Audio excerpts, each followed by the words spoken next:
Labonte, of course, a winner here back in 1998.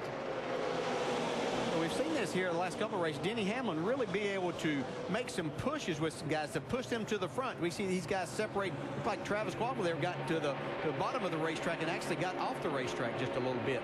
Dave? And the 43 of Bobby Labonte having a pretty good run today. No tires on that last stop. The stop before, same thing. They made a wedge adjustment two stops ago because Bobby couldn't run the bottom of the racetrack. It appears that's where he's running right now and maybe working better for him. We got all kinds of things happening up here. Mike Skinner to the front in the 84 car with Casey Kane on his bumper. The 2 car of Kurt Busch has moved behind the wall, so we'll update you on what's going on there with the 2 car. And his teammate Ryan Newman has had his troubles. He's with Jamie. Tough day for Penske Racing. What happened, Ryan? Something broke in the engine. I was trying to avoid Kurt coming off pit road, and it shut off, and then it just never cranked back up. And when it did, the guys worked their butt off to push it started. It was on 6 or 7 cylinders. It broke something in the valve train, and it's pretty much junk. The all-told Dodge is done for the day. Dreams broken for the Daytona 500 winner, guys, and I hear the 2 cars on his way back. And shuffling up toward the front of the back again, there's Casey Kane in his backup car. McMurray in the 26 car getting some help there from Kyle Busch in the middle line. Now Reed Sorensen's got the lead. His lead swaps 3 or 4 times a lap. You know, I'm going to tell you something. As crazy as it looks sometimes from the seat in those race cars, this is a lot crazier than what I ever saw. We have had 22 lead changes among 17 different drivers. And, folks, we're not even close halfway yet. Those are the official lead changes. This is the ones at the start-finish line. See, it's changing again right now in turn 1 and 2. You know, whenever they repaved this racetrack just a couple of years ago, it just became so smooth. We see Harvick getting a run here to the back bumper of Matt Kenseth, giving him that little bump. Watch him go. These guys, it almost made you feel invincible, like you couldn't spin the cars out or wreck or anything. We know that they can, but it just makes for such great racing. This is unbelievable right here. Jamie Murray had to just pull out of the way. These guys are coming so fast. 3 by 3 by 3. Wow, that's just great Talladega racing. Reed Sorensen on the bottom of the racetrack. Casey Kane behind him. McMurray in the middle. Martin Truex up high, who will lead this time by.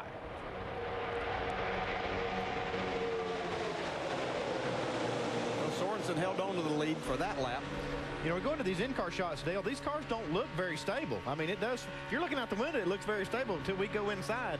This looks like it's not as easy as they make it sound. No, the cars move around a lot, and these cars in particular, this new car, the air buffeting around. As we can see David Reagan in the back bumper of Jeff Burton there, who in turns hits Kyle Busch as they're moving forward, and that's all you want to do. They're 4 wide. Casey Kane's going the wrong way there. 5 wide at one point.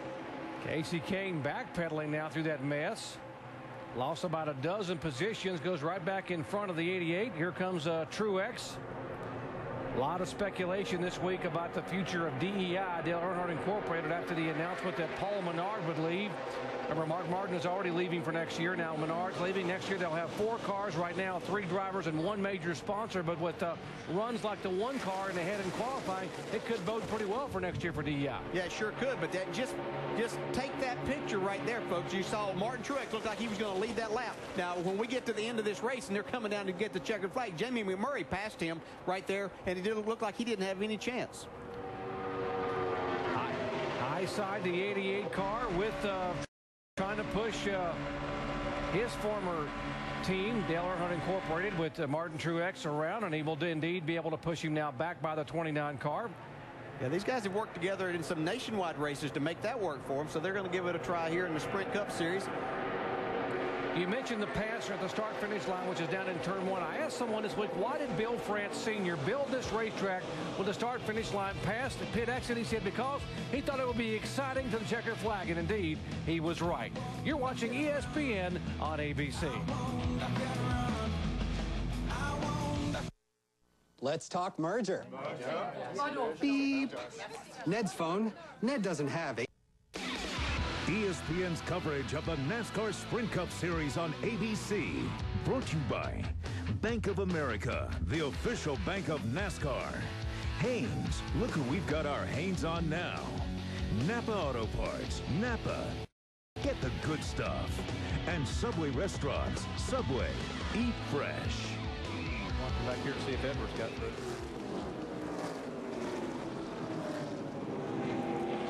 And the big one has happened at Talladega. Carnage all over the front straightaway here at the exit of pit road. Cars that have just been ripped apart. Martin Truex. Blue on the 83, guys. Right front tire on the 83. Saw the rest of it.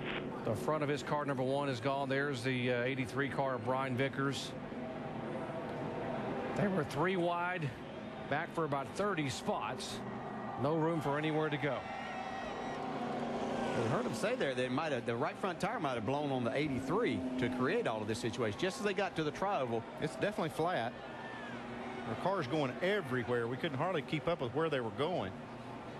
David Gilliland, who had already gone to a backup car after being involved in that shunt on Friday afternoon with Dale Earnhardt Jr.'s right rear tire. Martin Truex had such a good car.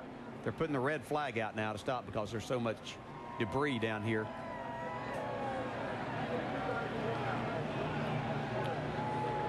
They will bring the cars around and stop them at the entrance of pit road, and good to see the drivers able to climb out. Dale Earnhardt Jr., by the way, is the leader. He had taken the lead just a moment ago before this happened. There's Brian Vickers.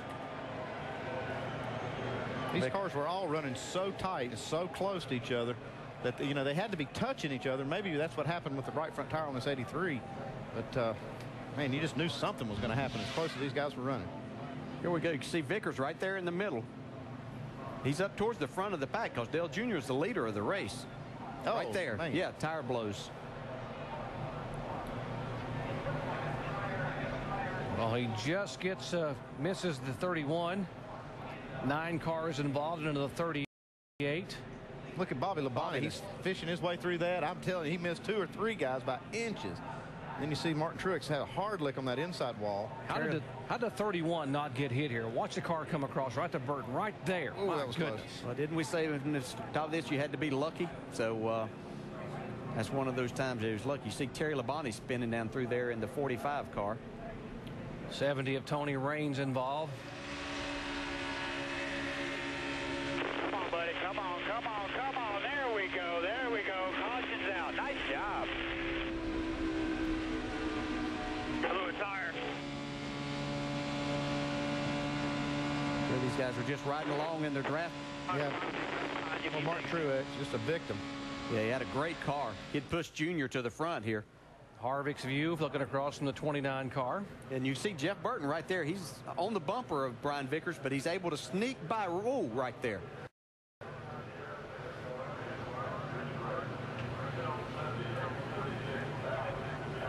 That is the Allstate Good Hands move of the race. The 31 car of Jeff Burton and the 29 of Kevin Harvick. 2 of the Richard Childress cars somehow making a move to be able to get by. Watch it again from the front angle.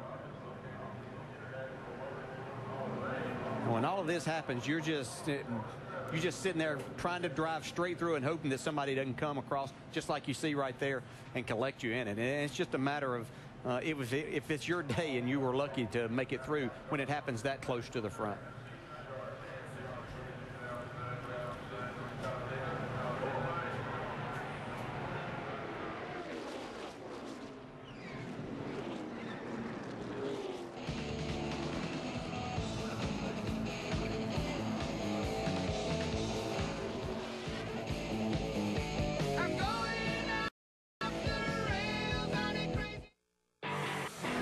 Denny Hamlin, proud member of the 2008 Gillette Young Guns. Congratulations to my team for winning last week's Gillette Time Shaver Challenge by spending the least amount of time on pit road. Get into the race. Visit participating retailers to purchase specially marked Gillette Fusion razors that include one of 6 Gillette Young Gun trading cards. For more information, go to GilletteYoungGuns.com. Precision on pit road. It's everything. The Gillette Time Shaver Challenge. Since you guys taught me to drive, I'm going to teach you to wrestle. This is a body slam. It just doesn't get any better than this. Cleveland flag here at Talladega, Alabama, in the Enerngy 500. A 9-car wreck coming through the tri-oval that started near the front of the field. That one car you're looking at landed basically, our pit studio is right on the other side of that wall. And Martin Truex Jr. hit about 5 different times in that wreck. And yet, due to the safety advances in these cars, he popped the window net down. He popped out of the car. He wasn't too happy, but he walked away. It was amazing just watching that car come at us, the number of hits he took in that one wreck. We saw this thing come from way off. He was coming right at us. He kept hitting. Finally landed, like you said, Alan, underneath of us. But, you know, the inside wall really did a good job saving his butt right there. There's no doubt about that. But cars really tore up bad right now. Take a look at our sprint monster moment. Right up toward the front of the pack. This whole thing started with the 83 car right of the screen. Yeah, Brian Vickers, just right front tire goes down. I don't know if he got to someone earlier or something caused that tire to go down, but, well, he took a lot of race cars with him. Unfortunately, it could have been a bigger wreck, though, as we've all talked about. Jeff Burton did a great job of staying out of that wreck, as well as Bobby Labonte and some of those guys, but poor Martin Truex was just in the wrong place at the wrong time. We talked about Martin Truex a minute ago, taking a lot of hits. Look at him. He's about to be number 4 into that wall. Then he comes down and hangs a left and hits the wall again. Jamie, 5 hits, but he's okay. He's okay. He's kind of smiling when you walked out of there, Martin. How frustrating was that, and what did you see and feel? Well, it's frustrating, certainly. I mean, we had a great car. The guys just got to thank everybody at ECR for their engines and, you know, all the hard work back at the shop. We had a great race car. We're out there towards the front, racing for the lead. I was having a lot of fun, you know, drafting with Junior and them, and the 83 was right there inside me, and his right front tire exploded. I heard bam, you know, bam, like a shotgun going off, and you know, just along from the ride from there. So it's unfortunate. You know, had a rough week last and another one this week, but the guys are working hard. Our cars are fast, and that's what really matters. So I'm pretty happy with that. Just gonna have a bit of a headache tonight, I think. Well, it's good to see he's okay. Martin Truex Jr. led laps the last 2 weeks, but again, he is out. Shannon? Jamie, down here with Mike Skinner, who pulled his car into the garage, and then you started working on this car with these guys. Do you think you're going to be able to get it back out? I'm a truck driver. That's how we roll over there. But, yeah, Jimmy and these guys will get this Red Bull Camry back out. That was kind of a shame.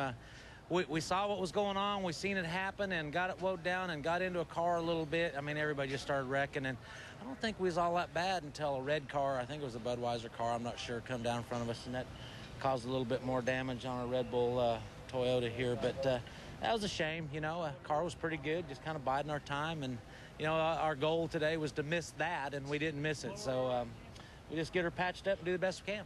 Yeah, we will see Mike Skinner get back to work on this 84, help his crew guys out. Jamie? And David Gilliland has walked out of the medical center. Are you okay? Yeah, I'm fine. Just disappointed, you know.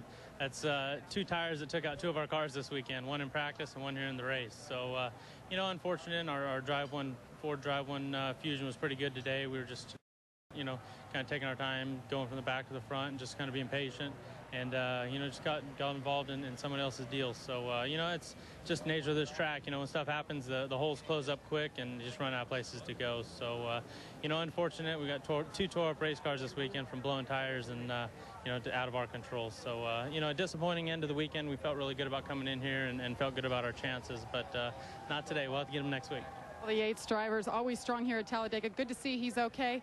And the media over here talking to Brian Vickers. And, Brian, what did you feel? I felt a bomb explode in my right front tire.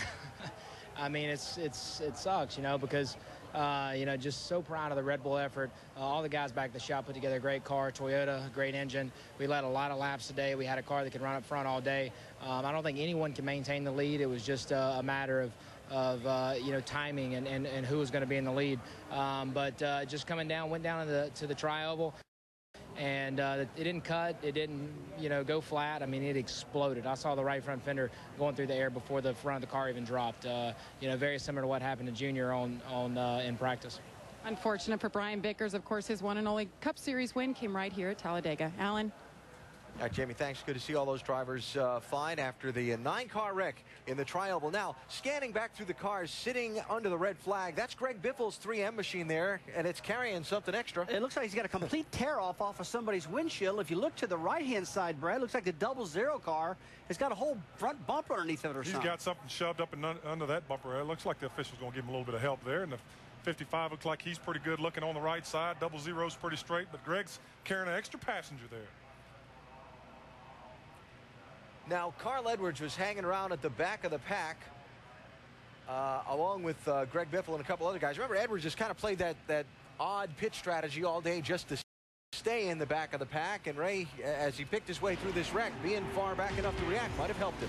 Yeah, there looks like they're making a good call there. Plus, playing those video games, I'm sure he was just like playing another one there. But if you watch, he just slows down. He's on the brakes hard, which is good. Another good reason we run the big brakes on these cars. But you can see, very, very difficult to see. This is where your spotters really got to help you, and you got to slow down. I tell you, the visibility was very, very poor, like you see there. I mean, I've been in these things before where you go through the smoke and you're just hoping, and when you pull out of it, Brad, there's nobody sitting there. You know what? Most of the time there is. Well, I mean, what strategy by Bob Osborne and Carl here? I mean, they're taking their time. They're picking their way up through the field, just running their own race today, and it's paid off for them on pit stops as well as right now into the caution.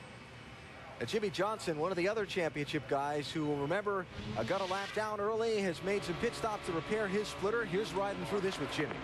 Well, take a look at this, all this smoke. This is really tough on Jimmy right now. His spotter's saying back off, back off. He's on the brake. He's just really calculating those moves through there. He gets through. Man, that was a great piece of driving out of Jimmy Johnson. Little nervous moment there for Jimmy's crew chief, Dave. Indeed it was.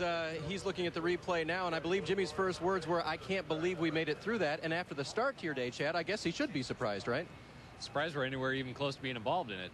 You know, unfortunately, we felt in qualifying like the car just wasn't up to song the way we needed it to be, and we took a chance this morning and took the spark plugs out of it and looked inside of it, and the engine seems to be okay, but you know, it's still not running the way it was on Friday. We don't know exactly what's gone on. You know, with the rules that they've got with the restrictor plate races, they issued the restrictor plate, issued the shocks, issue the rear springs, and any combination of those above, you know, can slow the car down. So we're trying to get it figured out, but you know, we're real fortunate to be in the position that we're in now, and hopefully we can stay in the draft and get what we need out of it. But it's still not running the way we need to. But you know, we're just going to kind of ride it out and see if we can get this Lowe's Chevrolet in the top 10 and move on next week to Lowe's Motor Speedway. There wouldn't be anything that with time on pit road you'd take the time to try to change out?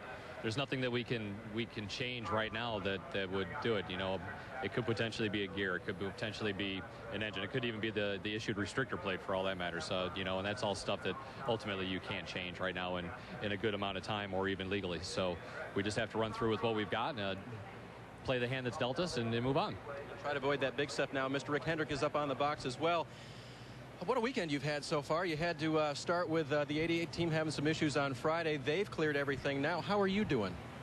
Well, anytime you come to Talladega, you know, it's a action-packed deal. So, you know, just hope we can survive. You just hold your breath every time there's a problem. And but, you know, it's great racing. The cars are really equal, and just hope we can be there at the end. That's the plan. Now remember, he's got one in the garage being worked on and a couple that are still okay on the track. And the 5-car, don't forget about them, running very well today and no damage on them. And Jeff Gordon, the one that's in the garage being worked on from an earlier incident, not this one. Amazingly, this 9-car incident that happened at the front of the field in a big pack, and none of the championship chasers were caught up in it. They all got through.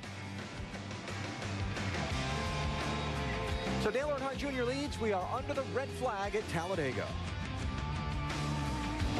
It's the hard knocks, it's the long shots, it's believing in yourself when you're all you got. You don't turn back. Rising up to see the last man standing.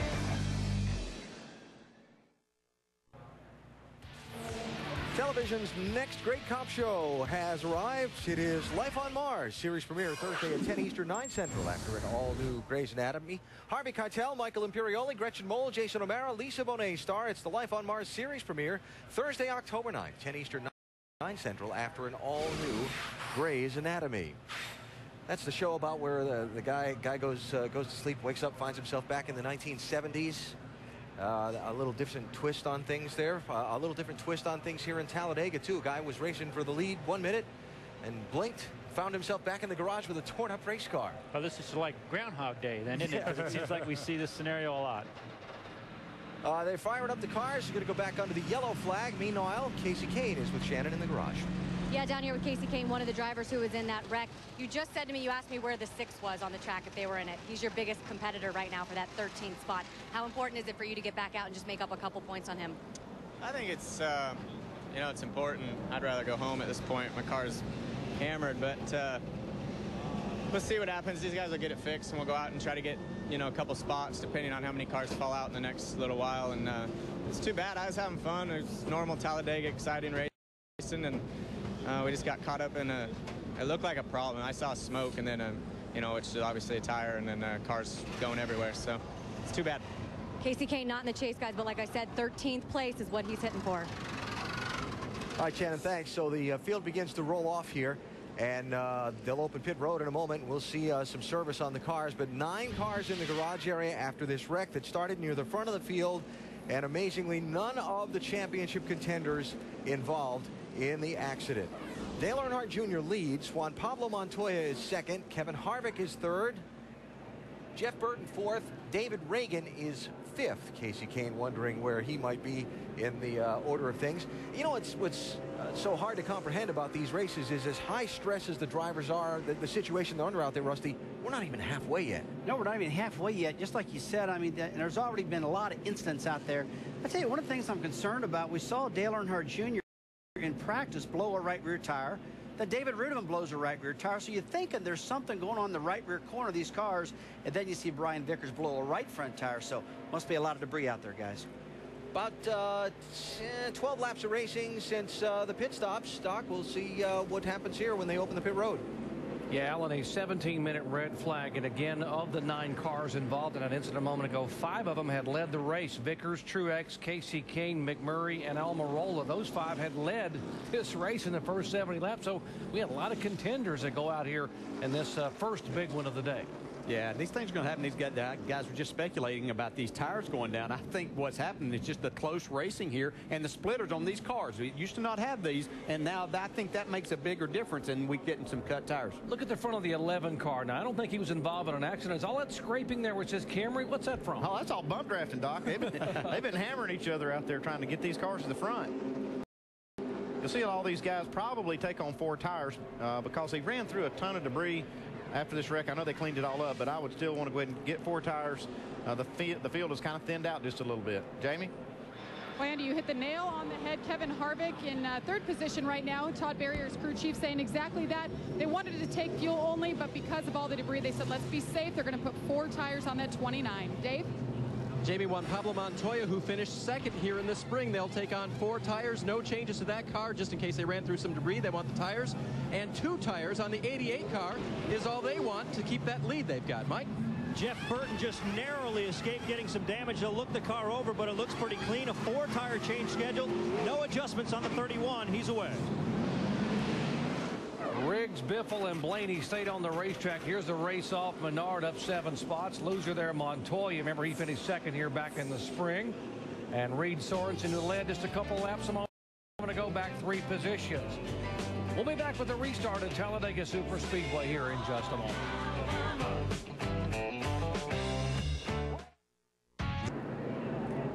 It's the Amp Energy 500 from Talladega Superspeedway. Amp Energy's driver, Dale Earnhardt Jr., is leading as we get set to go back racing after a 17-minute red flag from a 9-car wreck that happened toward the front of the pack. Quick summary on the day, our McDonald's race rundown of what has happened so far. Start of the race, Jimmy Johnson had some troubles. Yeah, he just lost the draft, and he got way in the back, got lapped, finally got the lap back, got lucky there. Managed to get himself back up into the hunt. Meanwhile, Jeff Gordon caught in a bad situation. Got in a bad situation. David Reutimann has the tire go down, cuts right across Jeff's nose. He turns right to avoid him, gets into the wall, dings up the DuPont Chevrolet. And then the big one started with Brian Vickers up toward the front of the pack. He was racing for about the 3rd position with Martin Truex Jr. And the big story here where this one's concerned, Ray, is that the championship guys got away clean. They did. You know, being in the back was smart. Jimmy Johnson and Carl Edwards picked their ways up. All 10, all the chase guys, none of them were involved in the wreck. It's amazing. On board Jimmy Johnson. Car spinning. Why they're in a chase. He gets through it. Johnson running in 14th as we get set to go back racing here, and we're still shy of the halfway point in this race. Doc? And we've had all this excitement and all this fun thus far. We'll show you where the chasers are restarting. By the way, remember, Jeff Gordon was not involved in an incident there. He is in the garage area from a previous accident on lap 53. There's where they will restart. Jimmy Johnson, the points leader in 14th spot. And while you look at that, we might mention that the 28 car, Travis Quapple, had to come back on pit road. They rolled a tire, had a violation there. The 55 had a commitment cone violation, Michael Waltrip. And the 44 car, David Reutemann's been on and off the racetrack They have gotten that car repaired after cutting a tire, and he is back on the racetrack. Jamie McMurray just turning the head to the garage area as we go back to green.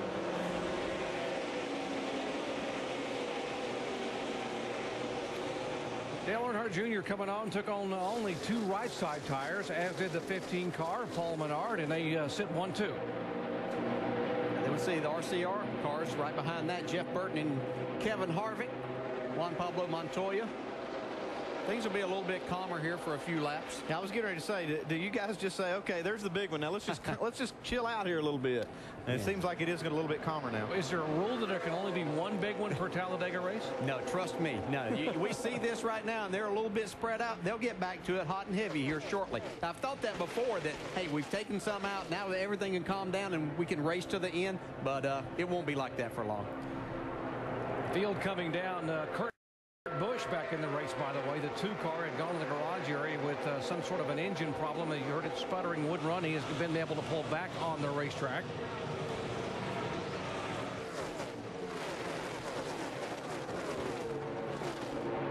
Kevin Harvick on the high side there getting past.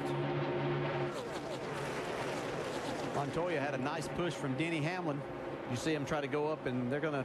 Here we go. Make some more headway. Oh, yeah. Getting racy again here. Promise you. 13th on back to about 19th spot there. You see Jimmy Johnson in the middle groove. Tony Stewart beneath him.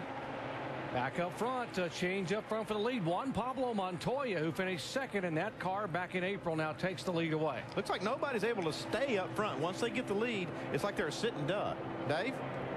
Well, Pablo Montoya has been very happy with his race car today, as he now will not stay up front, just like Andy said. But the car is very good, and the driver said before this last red flag incident, just need to take care of it. Well, he has been taking care of it, and they got lucky on that last incident. They were running on the low line right with Kevin Harvick, and that saved them that time. Mike? And you just saw Denny Hamlin step out of line and make the big pass. Well, that may be in a product. Oh, trouble on the racetrack. Montoya gets shuffled below the yellow line. Just come on up and will blend back in without incident. But that was pretty close, Doc. There you go. You're good. You're good. Wow, how good was that? What a move, man. That was incredible. That's the way it's supposed to work, and it's a good thing that happened right there where there is a lot of room on the backstretch. That's the way things are supposed to happen, as he was forced down and then was able to get back in line. So no penalties, I don't think, forthcoming. Safe to say he didn't crack the throttle because he's still running 3rd. Yeah, that could have been the big one, too. Yeah. Definitely could have been the big one for Montoya. If you watch this right here. You see, he was going down to try to make a move and then gets forced down by David Reagan. Now, what he needs to be concerned about would be maybe some contact on that right front. We already saw the right front tire blow on Vickers.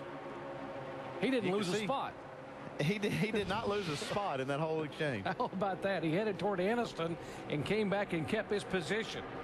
And Junior here comes Stewart here.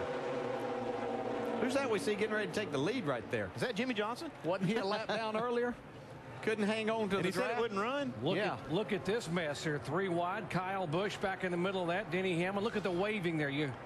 The signals inside the car. Well, you see, there's Denny Hamlin. He was the leader just a lap ago, and now he's back in the pack. Nobody can stay up front. Let's listen to Juan Pablo Montoya's radio. Got a hit. Warren, I was there. Tell NASCAR, I was a freaking idiot. Could have caused a huge wreck. What a moron. The sink on you. Look at his rear fender. Look at his rear fender, you know, the quarter panel. I'm there. 10-4, you're fine. You're fine. Obviously, Juan Pablo, and rightfully upset. It could have been a big one, as he said. And about the first time the 48 car will lead a lap today. If you just joined our coverage, he was a lap down on lap 25. Yeah, we heard that radio exchange, and here's what he's talking about. He had a nice run there, and David Reagan moved down. Really surprised that David Reagan didn't get a penalty there for forcing him down there at that point in time. A little dangerous move, and, you know, a lot of times you can't understand everything Juan Pablo can say, but I think we all got the message there. Dale Earnhardt Jr. back up front, trying to go to the outside of his teammate, Jimmy Johnson. Yeah, he was going to jump down there in front of Jimmy Johnson, but he didn't quite have enough room to make that happen. 6 car on the bottom line. There's Jimmy Johnson, the middle line. Now he will pull up in front of Dale Earnhardt Jr. That is Mike Wallace. We're seeing more contact in this race than we see at Martinsville. I'm still concerned about the 42 car's right front fender, because he did get pretty good contact on that thing, and it is bent in some. If you look right around the top side there, it's bent some on that tire. You can see a push here. Mike Wallace got up there for just a second, but he got shuffled to the middle. Dave? And guys, when I talked to Chad Knaus this morning, crew chief on that 48 car, he told me it handled great in the pack. The car was awesome in his words, and they made gains since they got here. You know, sometimes you get here, you have what you have, you can't improve the car. But Chad said we picked up some, and if they could just figure out if that motor issue is a real issue or not, 48 might have something for him. And look at the 33 car on his own. That's the R&D engine we talked about from Richard Chodos Racing. He told me it's what they're looking at for 2009. And DJ, before the race began, you looked over at us and said that 33 car could be the big sleeper today. Yeah, Mike Wallace does a great job at these races. All you got to do is give him half a car, and he's got a really good race car here. And looks like he wants to be up front. And looks like that car is very capable of that, too. What did Chad Knaus say? Hope we can just hang on and get a top 10. Yeah. Check this out. You crew chiefs are all the same. You can see Junior just glued to his bumper, pushing him out there. And this is teamwork, really working good. You see, even in the corner, they're not really bump drafting, but they are touching. Right here, they're in the corner. You see, they're actually touching through there. Yeah. Here comes Tony Stewart. Tony has not led a lap today. There have been 21 different drivers to lead a lap. Here comes the freight train, though. Wow, look at Montoya back in the middle. Tony had a nice run and went below by himself, below Junior and Jimmy Johnson. Then he was able to get the help from Mike Wallace to push him to the front. His first time in the front today. Jamie? Yeah, pretty darn good for a car that was wrecked on Friday, and that big one for Tony Stewart. The team, Greg Zipadelli, did a great job with the team fixing this car. NASCAR allowed them to stay in the garage 2.5 hours longer than they were supposed to get this car fixed. They had a new splitter on it. He's gone from the back to the front to the back. Now he's leading for the first time, guys. Make it officially 34 lead changes, 22 different drivers, and we're still 14 laps away from halfway. Yeah, the last lap by, Jimmy Johnson and Dale Jr. were first and second. That time by, they were 11th and 13th. So, happens in a hurry. We got another tire. Somebody else has lost a tire. I don't know, can't tell from this shot who it was. Looks like Mike Wallace. Yep, the right rear on the 33. And that will bring out caution for the 5th time today. Caution waving here to slow him down. Debris all over the racetrack from that tire that came off the 33. We'll assess the damage. 2 right sides, and we'll assess damage.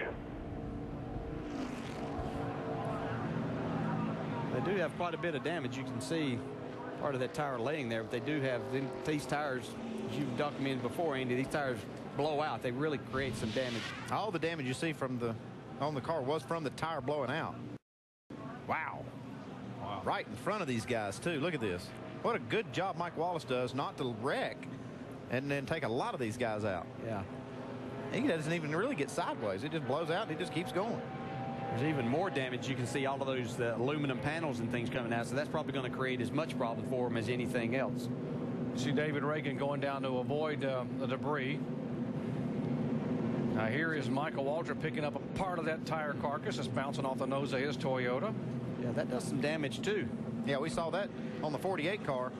He took one of those carcasses right to the front end and broke one of the splitters. Yeah, this is a lot of damage here, yeah. It's even up on the roof and windshield area. Yeah, they gave Michael a hammer. He's working on it from the inside. Mike Wallace had a great race car here. And the 33 car now trying to get this thing pieced back together. Crew camp. 55. Above the windshield right there. Okay. That's Chris Hall, the front tire carrier, giving us the shots there. They're trying to put that piece on the roof. And these guys are ready. They've got pieces already made in case something like this happens. They got these screw guns. They're self-tapping screws. They stick right in there, and they do pretty well. They'll hold this on if they get enough of them in there. I get a couple more screws in it where to stay down right here. We're going to have to send him. Yeah, you wonder why that would do that much damage, but you have to understand he was running 190 miles an hour, and that piece of tire is pretty heavy in itself. Okay, go. We're going to have to go. But that is a lot of damage to have been done by that on the hood and on the top. Michael Waltrip, by the way, still on the lead lap, being shown right now as the final car on the lead lap in 29th spot. Jamie.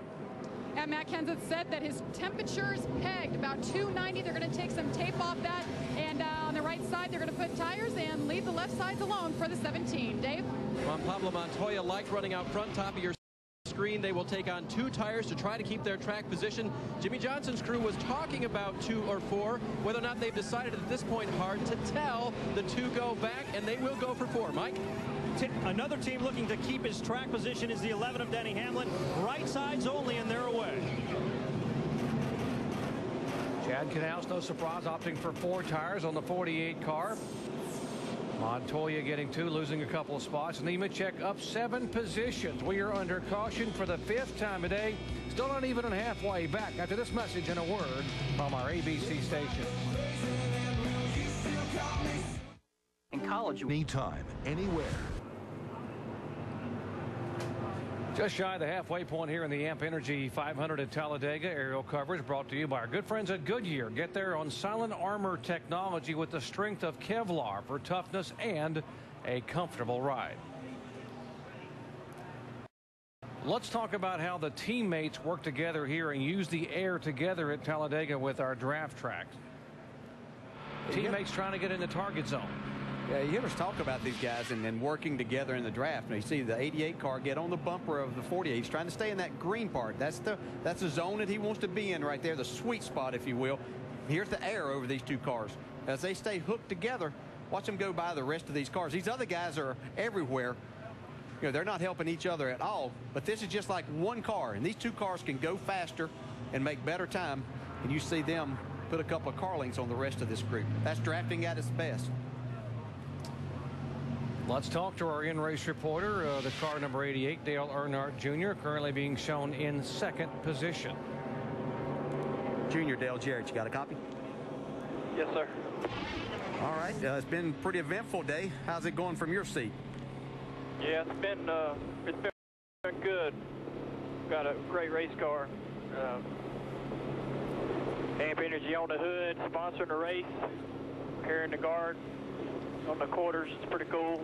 I think everybody's been pretty happy with how things have been going so far. We had some really good pit stops, been keeping me up toward the front.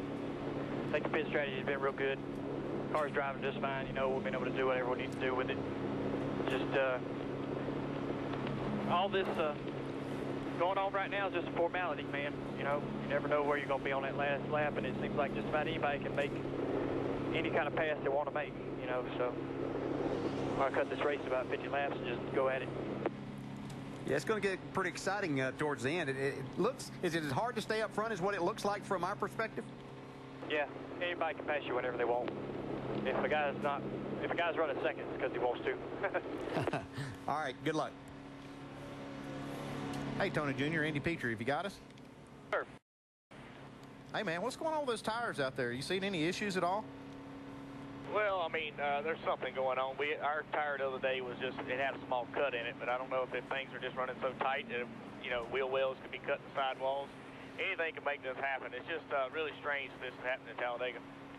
Yeah, because we're really not up against the limit of grip or anything like that. You don't expect to see tire problems, but, boy, we've seen some close racing out there. Yeah, these guys are really getting on to it right now, but it's like Dale Jr. said, you know, you're kind of at the wheel of the guy behind you where he wants to put you and what he wants to do with you. So hopefully we're in that position here at the end where we can do what we want to with them. Okay, you got a wheel man back there. Get it done for you, so good luck. Sir, he's the best. His teammate, the 48 car, by the way, Jimmy Johnson, back in the back of this group. Johnson had come on and off pit road. He'd been back in the pits with the 48 car. And Andy, with the 48 car, they were taking the rev limiter chip out of the A box for Jimmy Johnson. What were they trying to do? What's happening here? These guys are running lap times that are 2 seconds almost faster than what they qualified. And it's really turning these engines a lot of RPMs, and you don't want to be up against a chip because that just basically stops the engine from gaining any RPM. See, they have to take the side window out. They go in there, it's just a little box. They take a little chip out. We might even get Tim Brewer to show us later what that is, but it's just a little module that keeps that thing from revving over what the limit they want it to rev. Let's go down and let Tim Brewer to ESPN Tech Center show us what's going on with that rev chip. Andy, we've got it right here. This is a module that he's talking about, folks. You simply insert it right here. But like Andy says, the reason the cars pick up a lot of RPMs, when somebody drives up under the back of the car, what it does, it takes the air off the back of the car, puts it on their car. Takes pressure off the rear spoiler and the rear wing. That makes the car accelerate, turn RPMs, makes that engine really turn up fast, Andy. If you're going to take advantage of those big runs, you have to have an engine that'll go ahead and rev on up there. So you don't want the rev limber to hold it back, although you don't want to overrev the engine because it will do some damage, but I don't think they're too worried about that. And when it comes right down to it, they'll pull that chip out of there or switch boxes. One of the big concerns we were talking about a moment ago was the tire issues. Watch the 44 car of David Rudeman. Right rear tire, and here's Brian Vickers. The right front comes apart.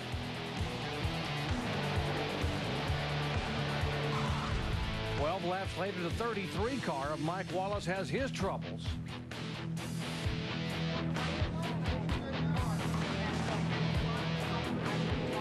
There's so little tolerance there with the fender wells. And Andy, I mean, I guess these cars are also, you see them bobbing and bouncing out there. It doesn't take much. No, it doesn't. And if you get just a little bit of damage to one of those sidewalls, they start losing just a little bit of air, and then they don't like to run low on air.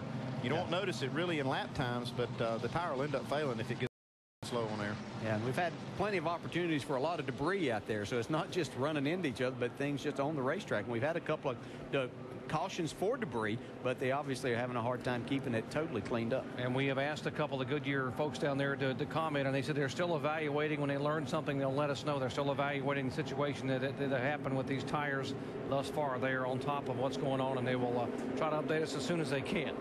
Now, Kyle Busch has led a total of 4 laps in the 3 chase races to date. He led 1,600 in the first 26 races of the year, and he has now led 5 laps here thus far today. Lap 87, as we are just 7 laps away from the halfway point.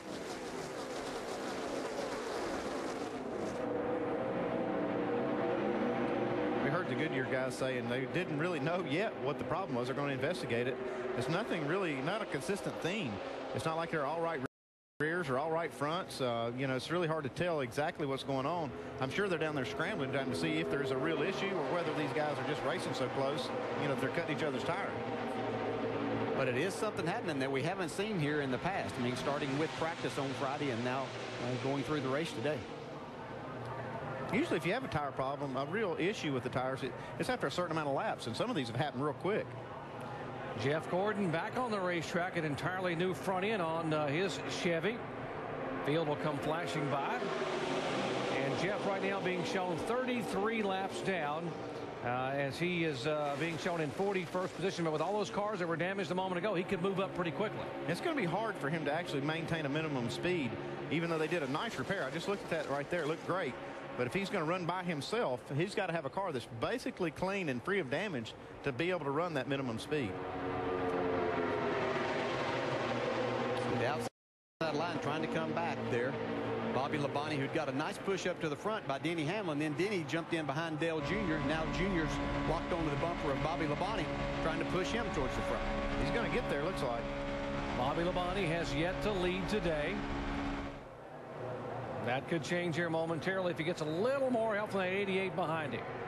I'll tell you what, there's 2 guys, if I'm wanting to go to the front, that I'd like to have pushing me. One of them's Dale Jr., and the other one's right behind him, Denny Hamlin. His car here the last couple of races has really been able to push guys to the front of this pack. We can see Jr. just locked on to Bobby Labonte right now. It seems that you could get 2 cars doing this, but it's hard unless everybody's just jammed up to get that 3rd car. If you could get a 3rd car involved, we can see now Junior's taking him to the front.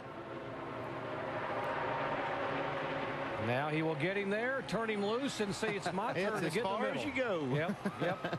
I'll take it from here. And that's exactly what his dad used to do, too. Same thing, same move exactly. He'd push you up there, then he'd hang you out.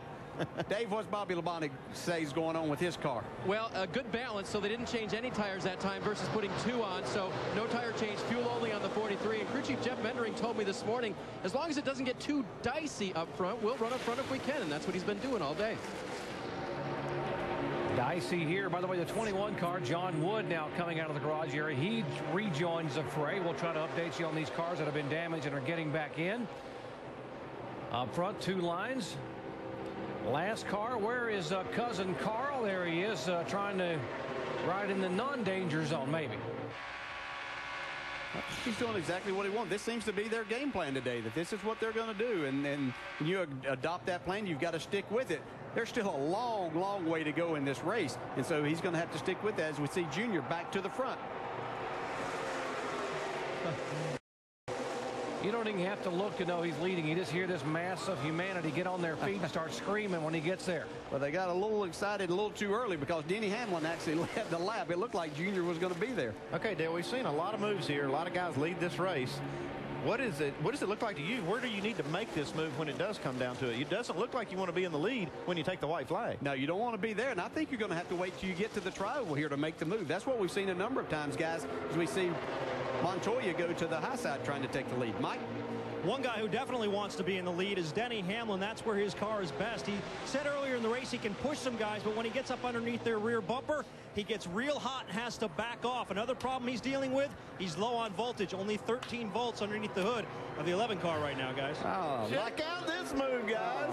Mike, we were listening to you, but there was something happening here. That, man, what a move. Earnhardt Jr. was headed to Birmingham. He and the 8 car are just nailed together at the bumper and the splitter. Well, now we see two cars that work pretty well together. Those cars just shot to the front. Watch this again. This is worth watching again. Watch it. He's getting a push. Now we're riding along with Dale Jr. You can see him coming up. He's pushing. Just goes to the outside of Montoya. This looks like an afterburner right here. Looks like he's going 20 miles an hour faster right there. Watch this. Oh, man, they're up in the dust and the debris. You see Jimmy Johnson back there. It looked like he slowed down. Yeah, he thought they were going to crash. It was a crash. It just didn't happen. Look at Tony Uri. He was watching this as they came right by where the guys on the pit box could see it. That's right. Baby. That's my man right there. That's my cousin Dale Jr. He gets it done at Talladega. Yeah, 11 car back up front. Denny Hamlin will be halfway this time by. 94 laps of 188. Folks, we've only had 40 lead changes among 24 drivers. Stay tuned. It's going to get even better.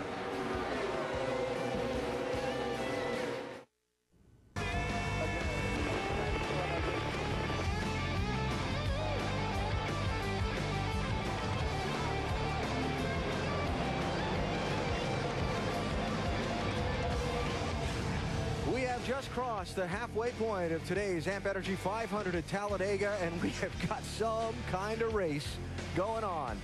42 lead changes, 24 different drivers. Matt Kenseth in the 17 coming up to challenge Denny Hamlin, who just took the lead back away from Matt Kenseth. Holy cow, what a race. Oh, I tell you what, it's like if you're in the front, you just can't seem to hold on to the front. But guys, one thing I'm noticing is the Gibbs cars, all three of them are back in action. They've had problems for so long, Brad. Yeah. Now they're looking great today. Well, they have hooked up, especially Denny Hamlin and Kyle Busch for a little bit there. But I'm also keeping an eye on David Reagan. He has run a good race today, a smart race. Got spun on pit road. He's made his way back, had a little trouble, but he keeps fighting. I think he's going to be around at the end of the day. I'll tell you, it's been a long time since we've seen a race that goes like this, though. Normally there's 5-6 cars that stay up front all day long. Everybody's going back to front. I've not ever seen things change. Just as we are on pace to set a record for lead changes. It's just amazing. Now, normally when we do these up to speeds, we kind of go back, you know, in order of the cars as they go back through the top 10. This may change as we try and pull this off. So say, how are you going to do that? Well, we want to get you some pit reports on some of these front runners with our Ford up to speed. Denny Hamlin's leading for the moment, Mike. Go ahead. Wish us luck, by the way, as we do this. We know the leader is Denny Hamlin. We mentioned his biggest concern right now is a voltage problem, down to 13 volts on that car. They already have a plan. Their biggest concern is on pit stops. They're worried that he might stall the car on pit road. They have a plan in place in case that happens, but that is obviously a concern for Hamlin, Shannon. Kyle Busch in that 18 running right behind his teammate in the 11. He told his spotter to try to get in touch with Denny Hamlin's spotter to tell him not to get too far ahead. Said we need to stay hooked up in this race. Right now, Kyle Busch, the only advice or the only feedback he's given about that car is that the balance is good. He's happy with that 18. Of course, looking to get back on track, and what a win would do for that 18 team. Jamie. And what a win it would be for Matt Kenseth, the 17 on the outside, was looking for the lead, and he backed off, now sliding back just a little bit to hook up with his teammate who's behind him. Matt Kenseth, though, came in. His temperatures were up to 290. Hasn't said anything since they took some of the tape off. He's been racy all day. And Tony Stewart, remember just not too long ago, he stayed out and he led a few laps, and he said, hey guys, thank Jimmy Johnson for letting me take the lead. I needed to get those 5 extra bonus points. Looking for a win. in here, his first at Talladega, never won here before for Tony Stewart. Been pretty racy, top 10 for a while. We have trouble. Guys. Yellow's out. Yellow, yellow, yellow. Denny Hamlin in the wall, the leader. Another problem now. You okay, Denny? Hard. And he hit it a ton up there. That thing just took a dead right-hand turn up there in 1 and 2. Yeah, it's just time to look at this situation now. 6 caution flag today, and leading the race. Let's watch again what happened. Watch the right front. Oh, that is a hard impact. Thank goodness for the safer barriers there and all of the things that NASCAR has implemented inside, including the Hans device in there. Catch your breath. That was a hard lick. Definitely got some kind of issue right here with these tires. Yes, we do. All the way from the bottom of the racetrack, from that yellow line all the way up into the safer barrier. Watch Tony Stewart getting by right in front of the 18 car. Watch how fast this car goes up there to the outside wall. Half back and outside. Keep coming. Keep coming. Yellow's out. Yellow. Now, Elliott Sadler was in the high lane.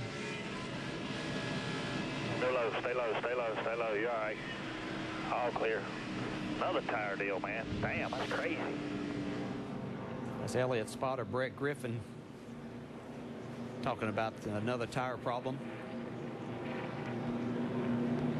You see him tending to Denny Hamlin there. Takes you a little bit. You heard him say, "Catch your breath." That's it.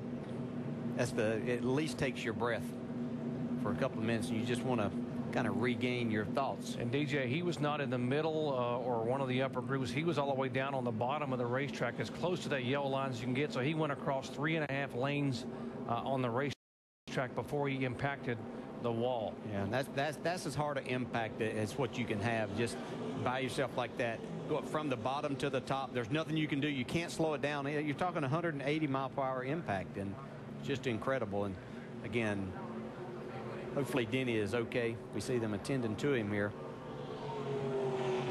That mid-corner speed is about 180 miles an hour plus when that tire blew out.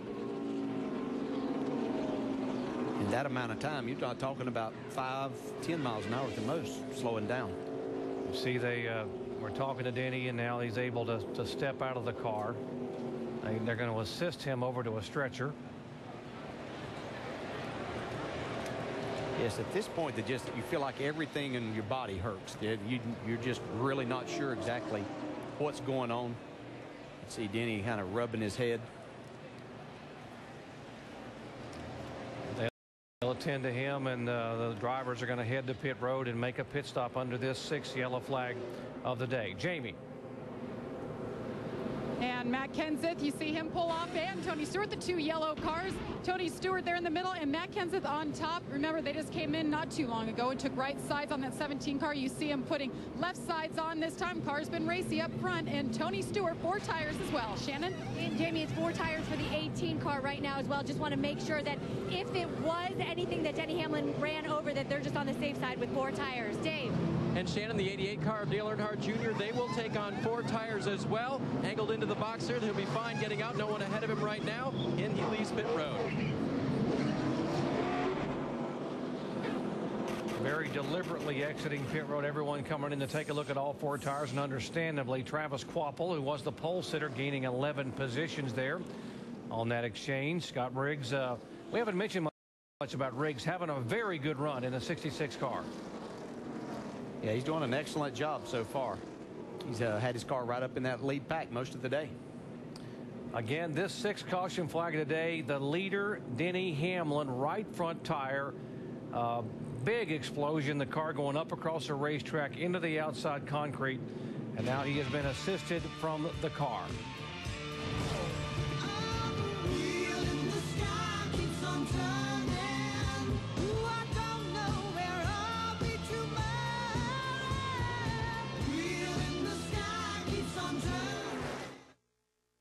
Chase for the NASCAR Sprint Cup moves on next weekend to Charlotte, North Carolina. It's the Bank of America 500 on the very fast 1.5 Lowe's Motor Speedway. Saturday night, 7 o'clock Eastern on ABC. We will see if Jimmy Johnson can protect his home track, if you will.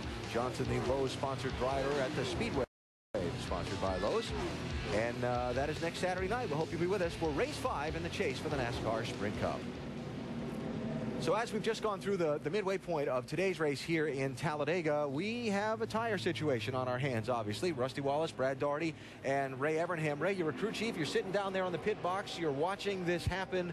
What are you thinking? What are you doing? Well, you got somebody from Goodyear by the shirt right now. First of all, I mean, honestly, you know, too many races this year have been decided on tires. So they're checking codes, they're checking pressures, they're trying to find out what's going on. 1, 2, 3 of them, you say cuts. You know, we're starting to have some problems. And thank God that NASCAR brought in soft walls. Yeah. And another thing going on right now, as a driver out there, if you're having this problem, you need to be talking to your driver, saying if there's anything you can do inside of that car to minimize this in any particular way, you better get after it. I mean, if the car's too tight, you're sliding the front end, try to minimize it. If the car's running real loose, guys, try to minimize that. You're trying to take care of the right front, take care of the right rear, because that's where the problems are right now. It's just not one corner. We've seen it in the front and the back. That's what I was going to say, Rusty. We're seeing guys, Brian Vickers' race car was on the straight, going down through there, and the right front tire just lets go. It's going to start, it looks like it's happening at any place on the racetrack. So in the mind of the driver, there's got to be that little seed planted now. Does that create a little bit of doubt? It could be. Ray, one question I do have for you with these bump stops, these guys running the very front, the car's running so low. Could it be working the inside edge of the tires and hurting the tires that way?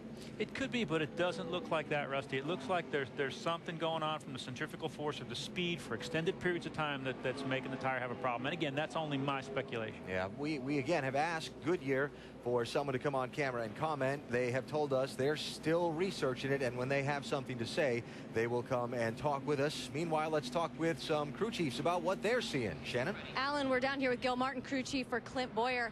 Gil, obviously there's some issue with the tires going on. We really don't know what it is yet, but are there any precautions that you guys can take to prevent it from happening to this team? Well, what we're doing right now is we're checking with some of the other teams and our teams, obviously on pit road, but the 33 blew a tire earlier. We're checking the codes, serial codes on the tires. Anything we've got around that we're trying to get rid of, but I think a lot of it's got to do with the guys running a little bit higher air pressure on the right side, a little higher than recommended. And with that happening right there, the car's got a little early speed in it, but it's very abusive on the tire, especially if you got a lot of camber in the right front. So we've kept our air pressure on the conservative side, and haven't seen any problems yet, so knock on wood, we won't have any. Yeah, and Clint Boyer currently running 7th.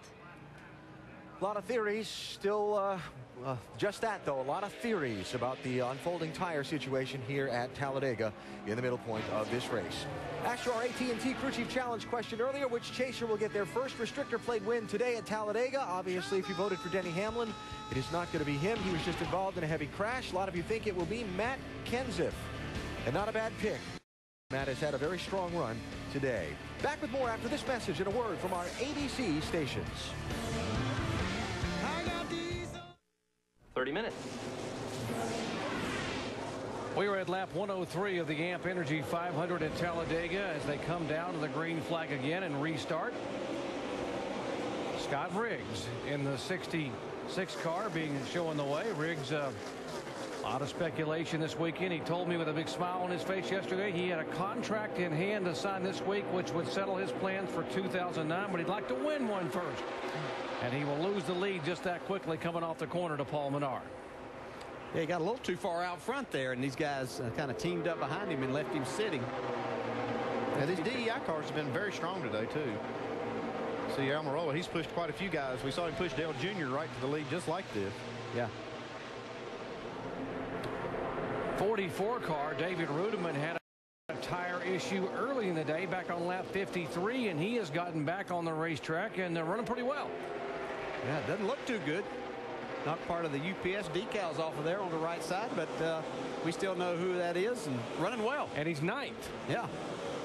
Have a tire come apart, and then come back and run in the top 10 with Elliott Sadler right on his deck.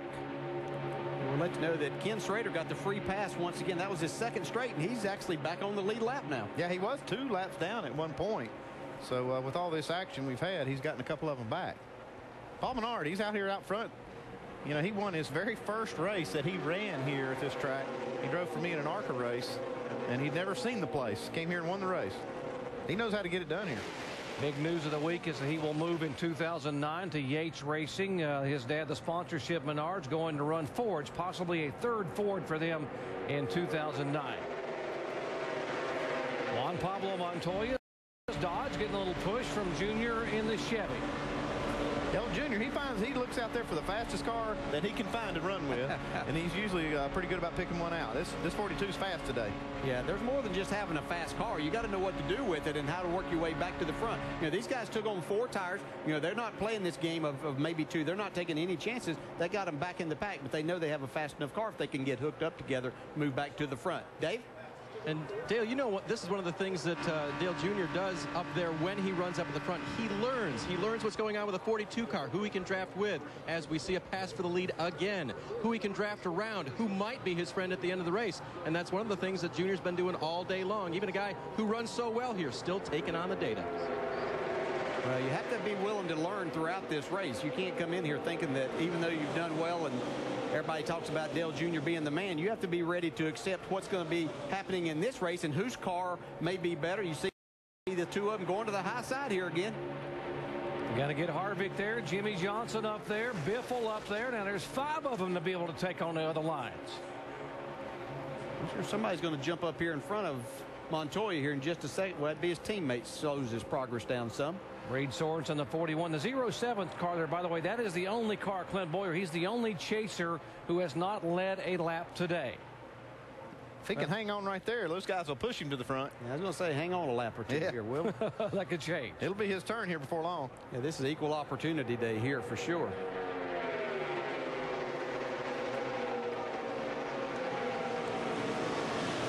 Denny Hamlin, we are being told, is alert and awake, but will be transported to an area hospital for further evaluation.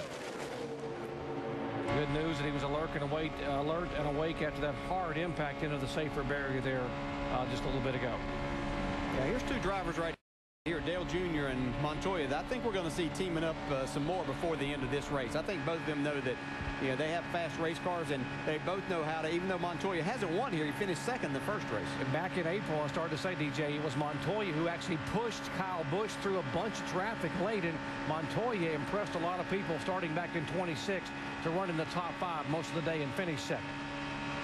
Every restrictor plate race has its own personality, and there's different guys that you can work with sometimes. Maybe the last race you worked with a certain driver or a car, it doesn't work this race. They're all different, and they're spending all this part of the race right now trying to find the guy that they can work the best with and what situation they want to be in when it comes down to that last 10 laps. Yeah, well, what's happened now is we've got a much smaller group of cars. So, instead when we had literally 43 cars all piled together, as we see them still battling hard, but they've only got about 28 cars here on the lead lap that they're having to deal with. So it makes it a lot easier, and you can find that guy. We see Matt Kenseth right here giving a nudge. Keep talking about these cars running hot. They don't run far enough apart from each other to get any air in the front. You see these guys just right against each other, and they're 3, 4 wide at times. Kenseth in the middle of there's Biffle in the back. Shannon. Doc, the back is where Greg Biffle has been this entire race. He has been hanging out back there. I spoke with his crew chief, Greg Irwin, and you want to keep this in mind. In practice on Friday, Greg Biffle made 4 drafting runs, and in 3 of those 4 drafting runs, he was able to move from the back to the front. Greg Irwin told me, we're going to let the race dictate where we run today, but they have been hanging out in the back, but don't expect them to be there for long. Remember, Biffle has raced here 11 times, has never had a top 5 or a top 10 finish. Well, if he's literally going to use that, you see Bobby Labonte going up through the middle. He has a fast race car, but if Biffle's truly going to use that strategy, you have to really show patience and use it all day. 78 laps to go doesn't mean it's time to go. You've got plenty of time left here. And so he's going to still have to continue to be patient. He can get his way to the front. How long can you wait? I mean, really, realistically, how long can you wait to make that move? Could you, honestly, with a good race car, with this group of cars right here, you could wait till lap 180. 8 laps, you could make your way to the front easily. And if you go too early, we heard Jeff Gordon say that right before the race started, he made his way up there too early and got shuffled back. You want to be going forward when we get down here. We see Tony Stewart headed to the front with the push of Montoya. Tony Stewart had led 2 laps today. Now make it 3 as he gets the push by from Montoya. Remember, Tony led the most laps here in the April race. We've had 50 lead changes at 111 laps. Unbelievable. This is just fantastic. We have now tied the all-time record for different leaders at 26, set here back in 1986 and again in 2001. 26 of the 43 starters have led this race today. So far, we've still got time for the other guys. And no power will be being called on David Rudiman, who was running in the top 10. After all that, worked his way back in the top 10. Now he's got a problem. 76, hold your breath, laps to go at Talladega. It's going to get even better, folks. Don't go away. You're watching ESPN on ABC. To make it work the whole time. Doesn't mean just because we've had a couple of big accidents and taken some of these cars out and had some engine problems, take some others out, that it's time to go yet. Anything could still happen, so Carl's sticking to his plan. His team was saying they were all talking this week about the fact when they went back and looked at the October races, the last 3 races in October had been won by a last lap pass. In fact, the last Ford to win it here was 2005 and one Dale Jarrett. Made a last lap pass on Tony Stewart and Matt Kenseth. So Carl Edwards sort of doing the Dale Jarrett philosophy here. You made that move fairly late, too. I mean, you hung out back there till it was about 8 or 10 laps to go, wasn't it? Like I said, you got to be going forward at the end. I mean, I was very fortunate in that happening, but I always wanted, when I had to employ that type of strategy, you just have to be patient enough to wait. I've made other times to where I made that move too early, and whenever we got down to the closing laps, I was going the wrong direction, and it ended up with a finish outside the top 10. Jeff Burton he's up to the lead. If he can make it to the start-finish line, there'll be another lead change. That's right. See Dale Jr. back in this. He was back in about 12th just a minute ago. This outside line got a big surge here this last lap. I think a lot of these guys are probably going to migrate towards that upper lane after seeing Denny Hamlin blow that tire right on the bottom of the racetrack. The safer place to be would be as close to the wall as you could be if there was a tire problem. I think that, and typically here you see that this groove starts moving up. I don't know exactly why. It's just somebody sees it happening and makes it work, and that outside line takes over and becomes a better line. What do you think, Rusty? Tell you what, man, this groove they got going on the top side of the racetrack is something you can just, like we've been talking about all day long, you're leading one lap, and the next time you're not leading it, I don't think you can hold on this lead at all. I mean, you got to drive so defensive to do that. But, Dale, I'll tell you another thing I'm concerned about right now. We're coming up on a couple laps when we've been starting to have these tire problems. So I hope it doesn't occur again. But Alan Bestrick was telling us just a little while ago off camera that it's about time when this problem gets ready to happen. Yeah, hopefully we can get through this stretch, and those all were just things that were related to guys rubbing each other and debris on the racetrack. And I think that if you can get this high line going and these guys stay together like that, I think it's more difficult for the bottom to come back in. They see David Reagan's the one down on the bottom trying to lead that charge back to the front now. He's had a strong car all day, but this seems to be the time of the race when that high side takes over and is better. We see Kevin Harvick jump down there trying to get to the front. Carl Edwards maybe started to get a little racy last time by. His clocking, actually, he had dropped back and he just jumped in the throttle, I guess, and his lap was quicker than what the leaders were running. So maybe just sort of seeing what he's got. Well, you'll see that happen with these, all these cars getting 2 and 3 wide ahead of him. He'll back off a little bit, and then he'll run in that vacuum and just run right back up to him, and you'll see that fast lap time. 3 lines again, 3 wide. This is where they get in trouble. Yeah, it's nice they calmed down after the big accident. Yeah. Oh, yeah. That was 53 lead changes that lap. Yeah, Jeff Burton was a leader about half a mile ago. Now he's about 11th. Man, look at the front end of this car, David Reagan. He has worn that bumper out. Yeah, and that's from bump drafting. That's not a reg. That's just pushing these guys. David Reagan has one stout race car after starting at the back of the pack from an engine change. He got to the front in 15 laps from the back of the field and led early in this race, and he has been hanging there in the top 10. Right now he is second behind Kevin Harvick. It is Harvick, Reagan, Stewart, Menard, and Almirola in the top 5. Of the NASCAR Sprint Cup Series on ABC. Brought to you by Amp Energy. You could win the ultimate Talladega RV for next year's race. Enter to win at ampenergy.com. Chevy, the most wins in NASCAR history. That's an American revolution. McDonald's, I'm loving it. And New Line Cinema's new motion picture Pride and Glory in theaters October 24th.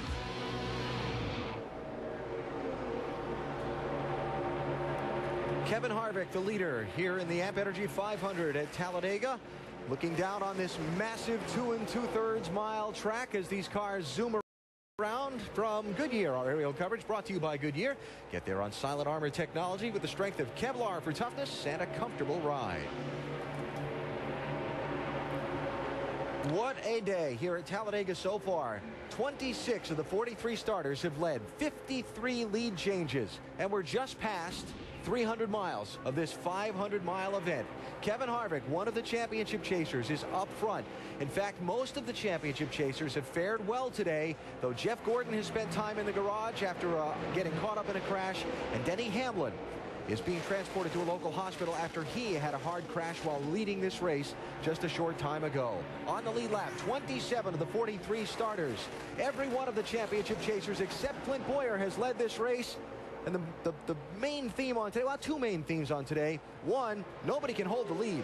The driver that's led the most laps in this race so far has only led 14 laps. And the other theme has been some of the tire issues that we have seen pop up here that have brought out the caution a few times and cost some drivers some torn up race cars. What a race so far. Well, so far the race has been totally unpredictable. Nobody can predict who can hold the lead. We don't know who the strongest car is right now. The DEI cars have looked real good. You know, you look at Chip Ganassi's cars. Juan Pablo Montoya's been up front. He's been in the back. It's just hard to see who's the strongest. You're absolutely right, Rusty. But the two guys that keep popping into my eye as I watch the screen, I watch a monitor, is David Reagan, who's running second right now, and Eric Almirola. He has had an outstanding day. He has kept that race car up around that top 10 all day long. These two young drivers are having outstanding days. Can't count out Travis Kvapil, that white, blue, orange decal, 28 car, started on the pole. The Yates team having a strong day. Or Paul Menard. You know, this race in history, you know, Phil Parsons, Bobby Hill, and Ron Bouchard, names like that. Surprise winners. Hey, you could have one of those guys win their first Cup race here today.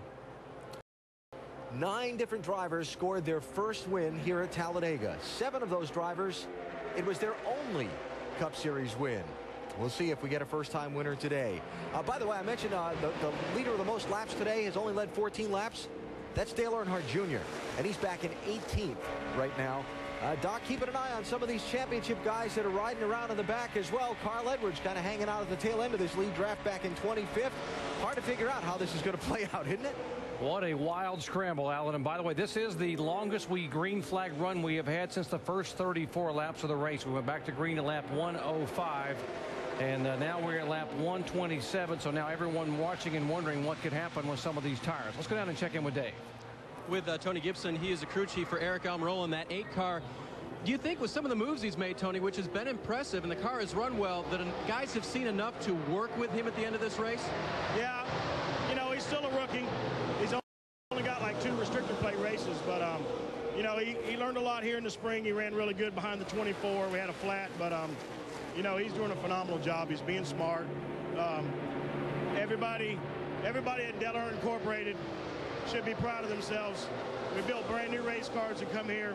ECR with awesome motors, and Eric's doing a tremendous job. So he's learning a lot. But, you know, when it comes down to about 2 to go, you're going to find out how much he's learned. He learned a lot behind the 88, so hopefully maybe Dale Jr. will get back up there, and I think we got a friend in him. Running well today, Doc. He mentioned ECR engines. That's the Earnhardt Childress Engine Cooperative, and they got 3 cars in the top 7, including the leader, Kevin Harvick. There's Almirola in the 8 car, the 07 there, Clint Boyer. 31 also moving up. That's Jeff Burton. So they got 4 cars in the top 10. One thing I worry about, we got 60 laps to go, and I don't know if the front bumper on that 8 car is going to make it that far. That thing is just about worn out. Yeah, Highside's trying to come back. Travis Kvapil back up there, getting a push from Clint Boyer. So they're trying to make that work. As you see, the bottom lanes got spread out just a little bit. When Travis Kvapil won the pole here on Friday, he got a little bit emotional in the media center. Said, when I was growing up, I watched Davey Allison drive that 28 car here at Talladega. He said, when I got here and I think about the Alabama gang and Davey Allison's memory, I get misty thinking about what it would mean to take this car back to victory lane. Mike. And this team's confidence was extremely high coming into this race. I spoke with Kvapil in pre-race introductions, and he said they made significant gains, but the one area that they've really gained the most is something that no engineer can provide. That's respect. Travis felt like now that he's run with this series for the entire year, he feels like maybe more people will run with him. He's also got another ace up his sleeve, and that, of course, is Todd Parrott. Now, DJ, I know you know Todd pretty well. How much emphasis does he place on this type of racing? This is what Todd Parrott loves right here, this type. I know, we had that time between the end of the previous season and getting to the Daytona 500. That's all Todd Parrott thought about, was getting to the Daytona 500. And when we left the Daytona 500, it was getting ready for Talladega. He puts a lot of emphasis on this and making his cars the very best that he possibly can. And when you get behind the wheel of that, you know that you're going to have a car capable of winning. And I tell you what, he talks about that respect. That'll also help him in people knowing that Todd Parrott has helped him get this race car here. So that's going to help Travis in this situation because they know it's a fast car. This is Travis Quapple's 100th career start in the NASCAR Sprint Cup, and how memorable could it be if he could pull it off today? Let's check in on Kevin Harvick, our leader. Jamie? And it could be memorable for him, too. Still looking for his first win since the 2007 Daytona 500. Kevin Harvick's whole plan this entire day was to run up front. Todd Barrier, his crew chief, told me every time we try to stay back and stay in that backpack, we get wrecked. We're going to the front. Even though they started 39th, they've been running up front. Most of the time, the team tells me they are planning on pitting around lap 135. Kevin Harvick has had a vibration all day. See if they can make that a little better on this next stop, Doc. Let's check in. We've been talking about, Jamie, the tire issues and the concerns, and we have a Goodyear individual down with Dave Burns. That's right. It's Rick Heinrich. He is the product manager for Goodyear. We've seen a lot of failures, Doc, but we don't have a lot of answers yet. Rick, your team has been looking at what's been going on today. What have you discovered so far? Our engineers are still looking at all the tires, sort of reviewing all the details. What we do know, this is the same exact combination of tires that we ran in the spring. We had a very good race on them. It's a race-proven combination of tires. One of the tires we looked at had 100% evidence of a puncture. When a tire goes flat on the racetrack, it's very destructive. And a lot of times what you need to look at is either still out there on the racetrack or it's just destroyed. Some of the analysis that we're going to have to do back in Akron, Ohio. We're going to be collecting everything and sending it back for further analysis to try and find out for sure exactly what's happened. There's a tremendous amount of car contact out there, and that loosens things up and drops things on the track. There's been some accidents. So can't say for sure in every case what's happened. We're still continuing to look at it. Have you asked the teams about their tire pressures today, and are you concerned at all about high tire pressures? And I also want to ask about ambient conditions. Is it a lot warmer than it was in the spring? Not really. Don't feel that the ambient temperature really has anything to do with it. We don't see any signs of heat on the tires. As far as air pressures, the teams that we've talked to haven't found anything unusual there at all. Okay, guys, that's what they know for right now. And as Rick mentioned, more analysis when they send these damaged tires back to the main shop in Akron. All right, Dave, thank you. They will now have run 30 laps since they've gone back to green flag racing, and the longest they had run today was 34 laps early on here at the drop of the green. Rick Heinrich brings up a good point. There is a lot of contact out there, not just side to side like we normally see that would cause a tire problem, but these front to rear bump drafts. We've seen more bump drafting in this race than I've ever seen at Talladega. And some of that, you see the fiberglass is flapping on a lot of these cars. Those little pieces of fiberglass can actually cut a tire too if they're falling off on the racetrack and these guys are catching a piece of that. So that could be a little bit of one of the issues that's going on because there's no theme. We've run a lot of laps now and no problems. Other times we've seen problems in like 10 laps. Dave?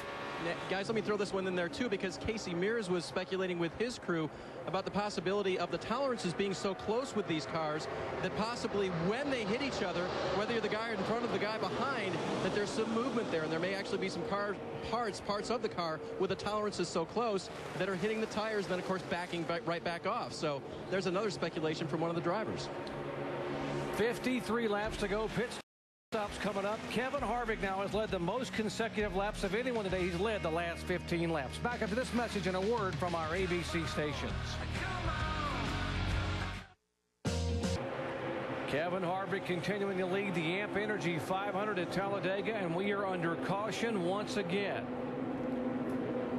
Smoke billowing out of the 24 car. Jeff Gordon's pipes, and he had just taken the left-hand turn to go to the garage area.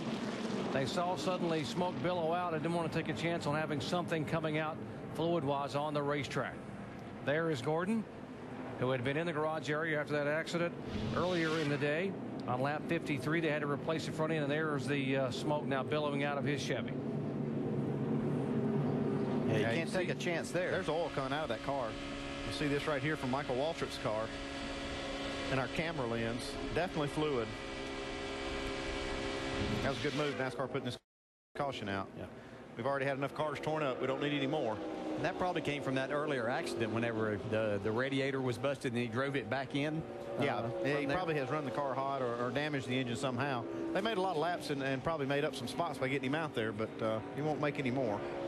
Terry Labonte will get the free pass. He was being shown 3 laps down in 28th position. There are 27 cars on the lead lap, and now crew chief 49 laps to go. They're going to have to pit in about 4 laps anyway. It's going to be close. It's going to be close. Oh. Yeah, a lot of these guys can't go quite that far, so it's going to be interesting here. Break out the calculator batteries on pit road. This is going to involve maybe a stop and maybe a top off, huh? Yeah, it could. I mean, you'll see some guys coming in here maybe trying to make it to the end and top it off on the one to go. And some of them may not be able to make it from here. Here they come. Let's going to see probably, I'm guessing, 4 tires. They got to get it as full as they can, so you might as well put all you can put on while you're sitting there. Yeah, this would be the time to get 4 tires for sure, in case you would have to come back another time. Especially with the problems we've seen, 4 tires is what you want right here. Jamie? And your leader, Kevin Harvick, been enjoying the view. He said, gosh, I was hoping NASCAR was going to see that there was a bunch of something, whether it was water or fluid, whatever, sometime. He saw it, and thank goodness for him. 4 tires for Kevin Harvick, no adjustments on that 29. Shannon? David Reagan, 4 tires, no changes. They said, pack this little fuel, give me long gears, trying to save fuel. Hey guys, 8 cars on pit road, 4 tire change. Can Eric Almirola win his first NASCAR Sprint Cup race? He'll have 4 fresh tires to do it. No chassis adjustments on that race car. Mike? Todd Parrott originally calling for a 2-tire change on the 28 car. They changed that at the last minute. Went for 4 tires and fuel, no adjustments on Travis Quapple's machine. Carl Edwards spins it around, exiting pit road, and does a 360 Joey Chipwood style. How about that? He had avoided coming in traffic most of the day to try to keep from being hit by anybody, and almost has an accident himself as he's trying to leave there. They only had 1 car they beat out. I don't know what his hurry was, really. Now I see why he was trying to pit by himself. Yeah, it was him he was worried about. Boy, pit stops have been an adventure for Carl Edwards the last couple of weeks. Working caution for the 7th time a day. This caution coming out with fluids coming out of the 24 car of Jeff Gordon, who has now gone to the garage area. And did you bring him back in to put tires on it after that? Yeah, probably. I mean, if I'm the crew chief, yes. If I'm the car owner, probably not. You hate to throw a set of tires away, but probably would. 0-0, Kenny Wallace being shown as the leader, one of the Michael Waltrip racing cars. Kenny, who had been held a lap early on because he had to go. He was held in the pits a lap because of speeding on pit road, but the 0-0 being shown as a leader here with 48 to go.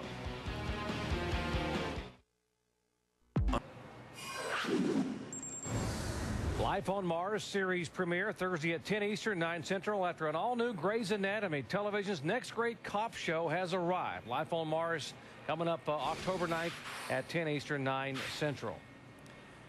Looked like Carl may have visited Mars recently. He made a loop around the planet there with his car coming off of pit road. Now, how does this happen, DJ? Well, he's just he's got in the gas and a little bit too hard. He's on that concrete surface there, and that's a little bit slick, and just trying to be a little too aggressive there. Clear one, only one, only one, only one. Well, no harm done. You know, he hasn't really raced anybody off pit road all day. Back to the back of the pack now. Andy, strategy here. Crew chief, what do you do? Do you bring these guys back on pit road oh, yeah. I mean, top it off? Yeah, you're going to have to. If you're going to try to make it from here, if you have any chance of making it, you probably will come in here. Let's visit with our in-race reporter, Dale Earnhardt Jr. Junior Dale Jarrett, you have a copy? Yes, sir. Well, we're getting closer to the end of this thing. Do you have something for these guys that you can win? Yeah, we've been up front some. We led some laps. The car can make some passes. It's just, that was interesting, that little last run, how everybody got so protective at that run. We still got a long, long ways to go. 49 laps is a lot of laps here. And they got real protective there at the end. It was really, really hard to make any headway from where I was back at, in the back. So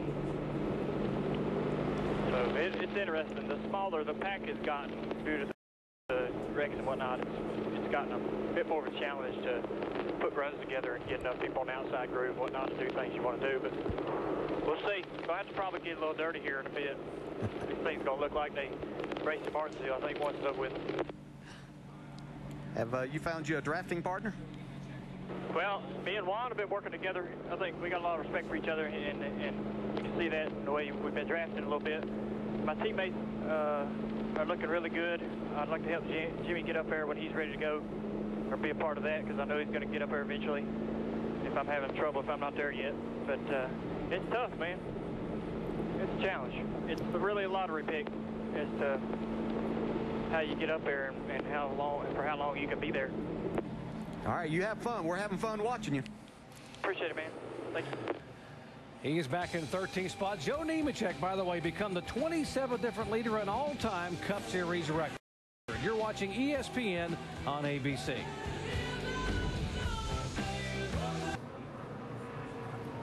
"45 laps to go here in the Amp Energy 500 at the world's fastest stock car facility, Talladega Superspeedway. The top 8 cars did not come back on the pit road a moment ago, but everyone else did on the lead lap, came in and topped off to try to make it on fuel. Kyle Busch, David Reagan, Travis Kvapil, Tony Stewart, Jimmy Johnson, the top 5 as we get the green waved here once again. Can those guys that come in, can they make it, Andy? Well, they think they can. That's why they came in and got gas. So it's going to be close for a lot of these guys, especially the guys that did not come in, unless they're getting great mileage. Some of those guys up front may not be able to make it even if they did come in, so that's why they didn't come. David Reagan running in 2nd spot. Started at the back of the pack because of an engine change on Friday. Got to the front in 17 laps. Still looking for that very first NASCAR Sprint Cup victory.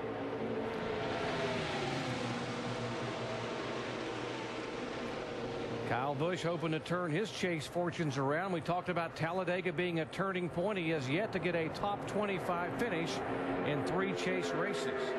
That could change here in the next 44 laps. Yeah, could or could not, depending on what happens in this. We haven't even gotten to the wild part of this race yet. Yeah, here's the other thing, too, guys. We haven't seen what some of these guys can really do. We know Carl Edwards has been hanging out at the back. Who are these other guys that have really not shown their hand that we're going to see come up here and be a player at the end of the race? I think we've seen the hanging back part of it. I think even though if I were doing it, I would be a little more conservative than going right now, because you've gone this far. Why not take it a little bit further? But we can see Carl making his way towards the front. I think they're finished with that strategy. Now teammates starting to hook up a little bit. That's 12th and 13th to 07 and 29. Boyer, remember, he's the only chase driver who has yet to lead today. Harvick behind him. Upper line, you see Kinsler starting to come, and cousin Carl now starting to push his way up there instead of hanging back so much. Get a few other guys pushing. We heard Dale Jr. tell us a while ago that they were already starting to cut each other off. I think this 99 car is extremely strong because he ran at the back of the pack, and he could at will run right back up to these guys. So he might have a real strong horse we haven't seen yet. This is the car that Carl Edwards used to finish 2nd in Daytona when it was brand new back in July. It shows that outside line right there. He and Matt Kenseth, and they're kind of headed backwards as these other guys are going. That might have been an experiment right there, Mike. Well, guys, if you remember, basically they've had 1 year, all these teams, 1 year to develop their restrictor plate program with this new car because it debuted here 1 year ago. I spoke with Bob Osborne about that at the beginning of the day, asked him where they improved the most. He said in the bodies. He said, believe it or not, when we were back here in October of last year, the bodies were just kind of flapping around in the wind. They just weren't stable. They've added a lot of bracing to the car and have made this car much more aerodynamic, and because of that, he feels like it's much more competitive than they were a year ago. Jamie? And his teammate Matt Kenseth, I talked to his crew chief earlier today, Chip Bolin, and he said, you know, we haven't put a lot of emphasis on our super speedway cars at Roush Fenway. We concentrate on the tracks like mile and a half more so. He said, but we have 10 guys in our shop that are dedicated to these super speedway cars, and he had a lot of confidence in their car. The 17 Matt Kenseth been strong all day, guys. Thank you, Jamie. 3 wide. There's Bobby Labonte, who has a very good car in the middle of that group. Casey Mears behind him, who started on the outside of the front row. 48 car Jimmy Johnson there and also in the fray. Dave. And he's in that outside line. That is where he said he wants to be. Now, you might be wondering about that motor. and the fact that they removed that rev limiter chip earlier today, has it been better for him as he drops to the rear right now? It has been. He said before, I had to hold the throttle down and I couldn't keep up. On these last runs, I've been able to go half throttle sometimes and stay with the pack. This is the best it's been all day long. Kyle Busch moving back down across the racetrack to try to stay in front of Montoya. That's where they finished here back in April. It was Montoya who pushed Kyle Busch through the traffic. Now a little pushing and shoving with the 88 and the 42. I like the way this 88 and 42 have been working together today. They seem to have a really good combination going. Yeah, I heard Junior talk about that they a lot of respect for each other, and they got fast race cars. So we'll see them, see if they can work their way by Kyle Busch.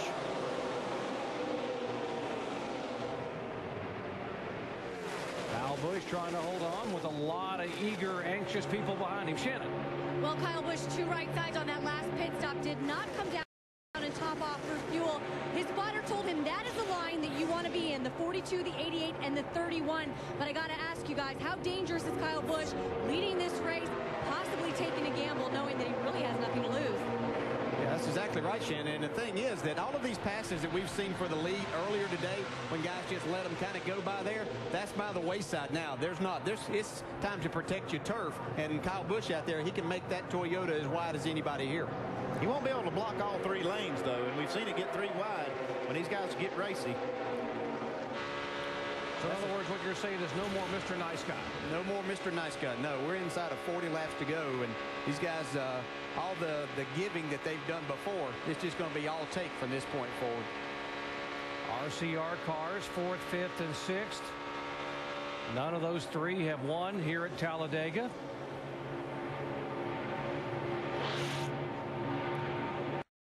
Just behind this group of cars is Carl Edwards coming on the outside. We talked about him trying to make that work.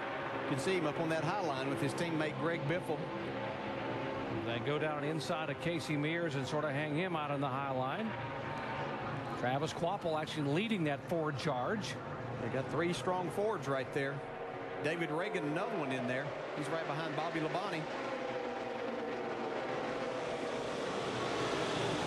42 car, we talked about Montoya. The last, for you Dodge fans, the last time a Dodge won at Talladega, how about August 1976? Dave Marcus, 32 years ago.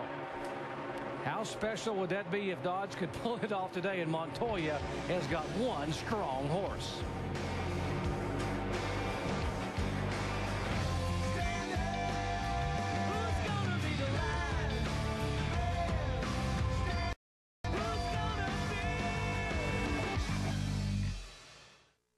So 34 laps to go. The intensity's picking up once again at Talladega. Our aerial coverage today brought to you by Goodyear. Get there on Silent Armor technology with the strength of Kevlar for toughness and a comfortable ride. Well, they rode along for quite a while before that last caution behind Kevin Harvick, since the last restart behind Kyle Busch, but now there's a new leader. It's Dale Earnhardt Jr. Oh boy, Dale Earnhardt Jr. got real aggressive just a little while ago with Kyle Busch, kind of beating on his bumper. Take a look at his replay coming up, guys. I mean, it was really aggressive looking. Here he goes into turn 3, hitting old Clint Boyer. Watch, his Boyer goes to the top. He gets in an 18 car just a little bit, knocks him sideways. They're all checking up behind back, guys. It is getting crazy out there right now. I'll tell you what, Clint Boyer did a great job of not turning that race car around when he got that little bump right there. He gets out of the way, and here comes Junior. He has got a tremendous run. He gets right into the back of Busch. Now, Junior said he's going to have to get a little bit dirty and get pushing and shoving. It's getting time to get going, and he's definitely done that. So we've seen a lot of racing offense today with the bump drafting and the guys trying to push their way by. We saw a lot of racing defense there from Kyle Busch a minute ago.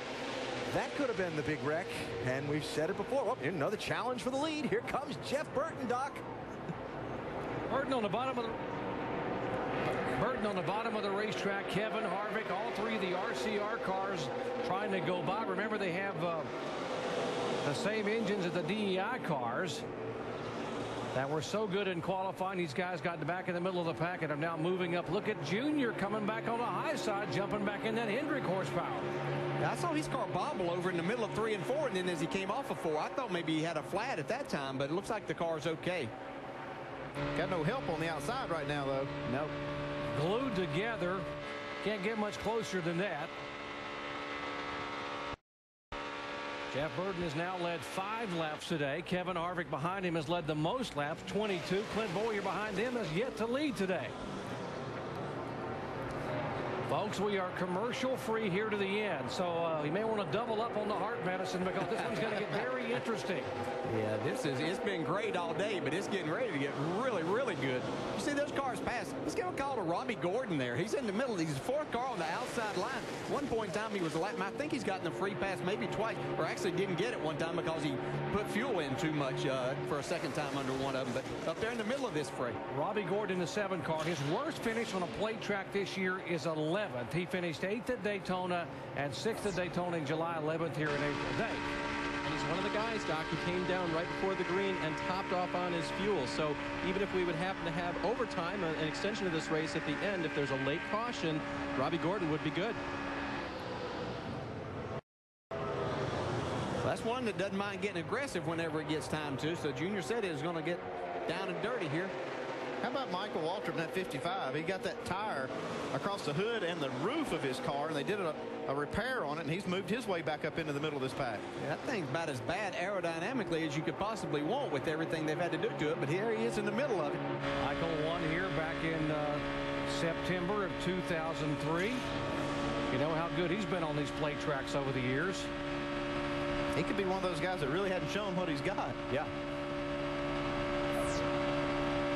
It actually lost the draft before the previous caution and wasn't even part of the group. But they obviously worked on that thing a little bit more and's got him up in the middle of the pack. Tell you what, guys, this is a long way to go, I think, to be getting this racy. DJ, we were talking earlier, you said about 8 laps to go. There's enough time to get from the back to the front, and I totally agree with what you're saying, but aren't these guys really getting, you know, just too wild out there right now, this far out? Yeah, I think it was interesting when we talked to Junior there as he goes, as he's pushing David Reagan to the front here. But we heard Junior talk that last time that the guys were getting awful racy that soon. It was like he wasn't ready to start doing all of that stuff. So what he's doing it right here. Well, he said it's time to go now. Yeah. He's definitely on it now. But I agree, Rusty. It's awful. I mean, there's a lot of laps to go. I mean, we talk about 29 laps somewhere else is a long time. We see Montoya coming back on the high side. He's got a push from Matt Kenseth. Here comes that 8 car again we've talked about. Eric Almirola's done a great job all day. Well, I tell you, I want to say, talking some more about Juan Pablo Montoya. You know, he's had a struggle this year, but boy, this restrictor plate racing looks like this cat has really got this figured out with the good runs he's had all year long on these plate races. And it looks like he said he's gained a lot of respect out of Dale Earnhardt Jr. And Rusty, what would that mean for Chip Ganassi and Felix Sabates? I know you speak with Chip very often, but to get that 42 car back up toward the front. You watch the 88 car now leaving the 6, and here comes Montoya again. Here comes his buddy. We got a big bump from Montoya right there. Montoya actually even got out of shape a little bit on the straightaway. Yeah, and the good thing was he had the 17 car right behind him pushing him, so when they can do that, that makes them have a really good run. But here comes Reagan on the inside. He's got Jeff Burton on his bumper. The 88 car pushed the 6 by the 31, and now the 31 says, I'm going to repay you, I'm going to pay you back, I'm going to push the 6 by you, 88. Well, you got the lap cars right there that were a factor in that. Now that they get these guys clear, you'll see maybe that little move work. I think that's why you saw Reagan able to stay in the lead here. Yeah, we haven't seen much teammate stuff today. You know, we saw the Gibbs cars up there at one time, but right now the 31, the 29, and the 07 look like they are just all together and that they are intent on working together here towards the end of this race to all get a good finish or give one of them a chance to win.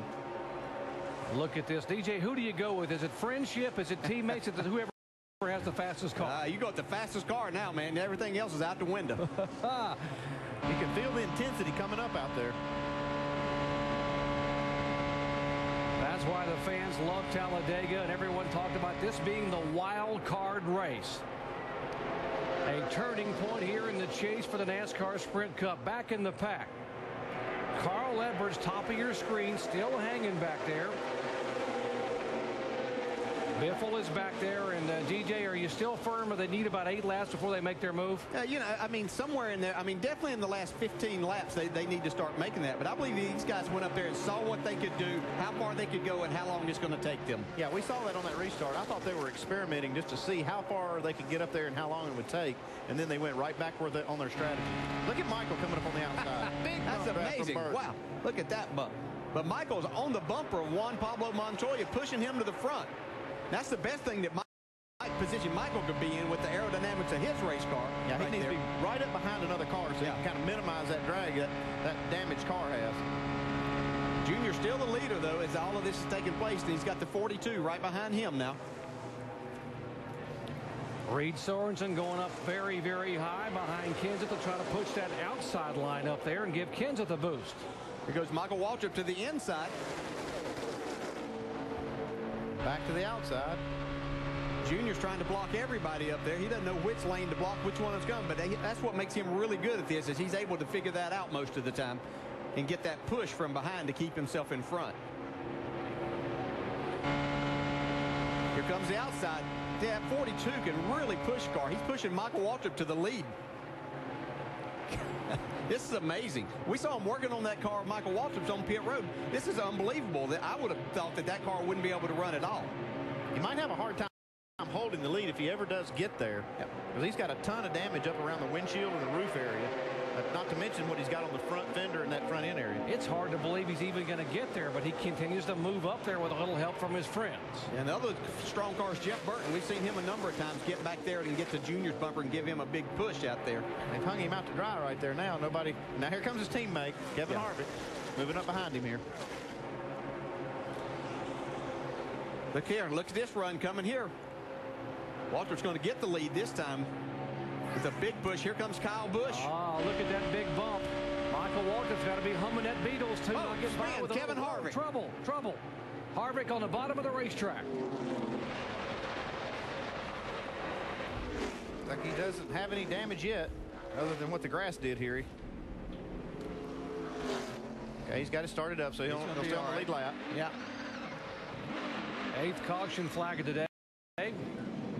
Good, boys. Put the tires up. Yeah, he's feeling good. He didn't hit anything. Yeah, you don't spin in the middle of that pack too many times and something big not happen. Look at the splitter, look at everything. He'll probably go in and come in this time just to get those tires on, make sure something doesn't blow out and mess up. Yeah, even though he would have to restart. TV look good. He would have to restart at the tail end. He can come in now and get these tires changed, not lose a lap. Everything looks all right. Just brought in tires. Wonder if he got tapped here. Oh, I would say so. I think with everything that was going on there. See that outside lane? It just got such a big push. Yeah. Looks like David Reagan got hit. Yeah. Wow, how this didn't create something major. Wow. Look at this. Look at Reagan just getting by. Woo. That's some really good driving and a lot of luck. You see. 88's backing up. All right. It's got turn there.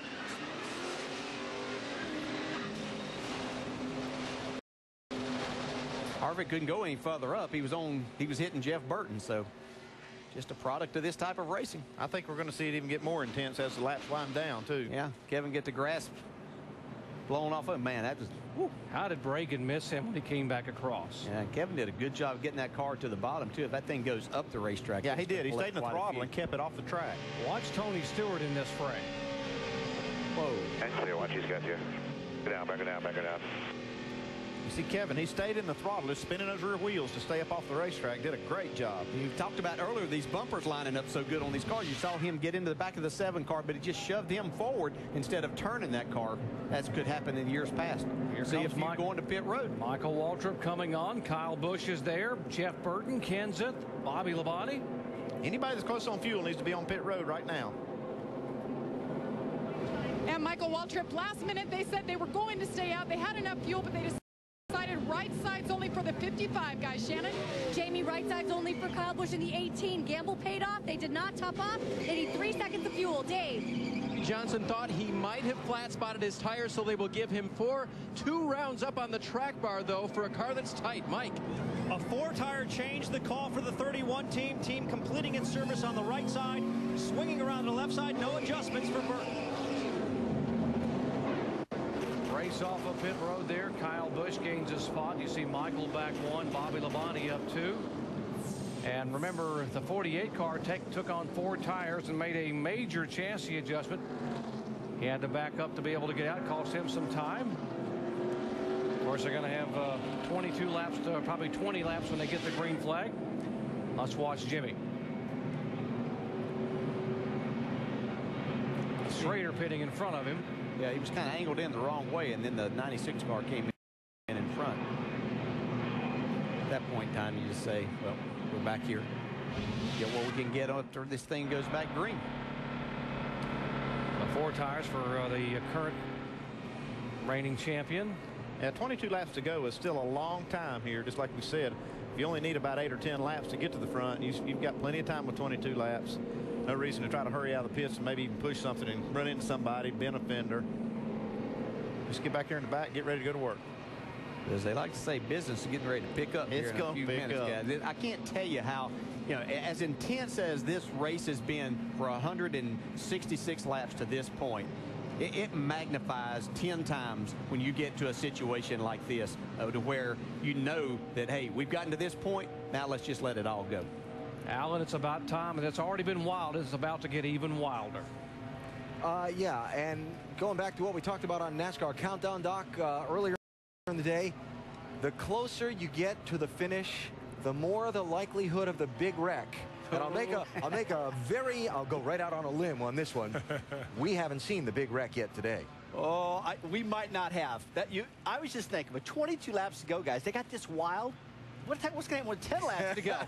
I mean, they're already beating each other up out there. We're not even close to the end of the race yet, guys. I mean, it's got to believe there's more to come. It's been incredible how aggressive these guys have been bump drafting. And I thought in the drivers' meeting they said there's no bump drafting to be done through the corners. It looks like these boys are leaning on each other hard. And what's incredible is the ability these guys have to control these cars. What Kevin just did was amazing. Keeping that car going back up the racetrack. These guys are driving these cars. So we might not see the big wreck, but we'll probably see a couple more little ones. So 12 guys stayed on the racetrack there. First one off pit road is Kyle Busch. He is going to be back in the field. And then there's Kevin Harvick, who spun, said put 4 on it. And he's going to be right back in the thick of this thing before the end of it. And then you got Carl Edwards, who did not pit in the initial wave of cars and kept the pattern going like they have all day. Came in the next lap and made his service. And he'll go back and restart at the end of this group. Shannon? Yep, Alan down here with Steve Addington, crew chief for Kyle Busch. All right, you got 2 right side tires. You've got the fuel. Currently running right outside the top 10. Are you where you want to be for this last 20 laps? I think so. I think that the right decision was to put 2 tires on, give him a little bit of grip through the corners where he could hustle the car and make the moves he needs to make. So we'll see. I feel pretty good having Kyle Busch sitting in my race car with this many laps to go. And you got to feel pretty good about having Steve Addington on top of the crew chief, on top of the pit box. Dave? And Brian Patty asked his driver to save fuel just a little bit. Are you okay on fuel to the end? Plenty good. We're just trying to make sure we're green, white, checkered. We're plenty good. This is fun here. Juan's having a good time, and I just want to thank everybody back in the shop for building this car for us. It looks like he's made friends with the right guys out there today that will draft with him. The faster cars, would you say? Who's that? The 88 for one in particular. Yeah, it's he's a real good drafter, like I said, and we've got a decent car, and it's got a little bit of speed, so we'll see what happens. It's not over yet. All right, a few laps to go, that's for sure, Doc. 27 cars on the lead lap. It'll be less than 20 laps to go, 20 to go next time by. And guys, DJ, you mentioned you want to make your move with you're one of those 27 cars with 8 to go, but on the last lap, where do you want to be? Second, third, fourth, fifth? I mean, we've seen 3 lead changes from turn 4 to the start finish line. Yeah, if I had my choice, I'd want to be second with somebody that I knew was going to help me. You don't always know that, but if I could make that move, and I'm not going to try to do it until I get to the tri-oval, because we've seen passes made there. You make it too early, then you're going to go backwards. I don't think these guys are going to have a choice. They're just going to try to get in there, get what they can get. I don't think you can choose to be second with 1 to go. I mean, these guys have been all over each other all day long. I'm like Alan. I don't think we've seen the last of the contact either. No, wait. You say you don't make your move until the tri-oval, so you're probably, what, 400 yards from the start-finish line? Yeah, I think you make it before that, you're going to get passed again if you try to make it too soon. So I said if I had my choice, not many of them are going to have a choice. Well, I tell you, what a great chase this has been so far, and what a great finish we have set up here at Talladega. Here's your ticket to the chase. Coming up, we go to Lowe's Motor Speedway, Martinsville, Atlanta, Texas, Phoenix, and of course, we finish it out with a championship weekend at Homestead Miami Speedway, all live on ABC. 29 car will have to start at the tail end of the longest line. Too many men over the wall now. Harvick had to come in and they had to fix a brace on the splitter and also change tires. So, but that's not going to hurt him much because everybody's going to be coming up in that same spot anyway. Well, he's got all this damage and everything, so he was going to be back there regardless. But he's lucky to be out there with a car that actually doesn't have any more damage than he does. Check in on the 15 car, Jamie. Well, Paul Menard's team opted to stay out that last stop. He's running third right now. They've been top 10 for the majority of the day. Now you're looking at Doug Randolph as crew chief. I talked to him a little while ago, and he said, you know, with the news this week, Paul's moving on. This team doesn't know what they're going to do. I don't know where I'm going to be next year. This team doesn't know where they're going to go. What a win would mean for this team to bring this team together in the spirit. He hasn't had a top 10 yet this year. DEI knows how to get it done on super speedways. We're going to hold on, buckle our seatbelts, and see how they do, guys. Jamie, he is the only driver there in the top 4 that is yet to win, and how special would that be, considering how much he appreciates what DEI has done for him, although he's moving on next year. Juan Pablo Montoya, this could turn their year around. The frustrations for Ganassi, Sabatis, and Dodge. Might mention that Denny Hamlin out of the race has been transported to a local hospital for further evaluation. Jeff Gordon out of the race in the garage area with engine difficulties after an accident. He will finish 38th. And we have less than 20 to go at Talladega.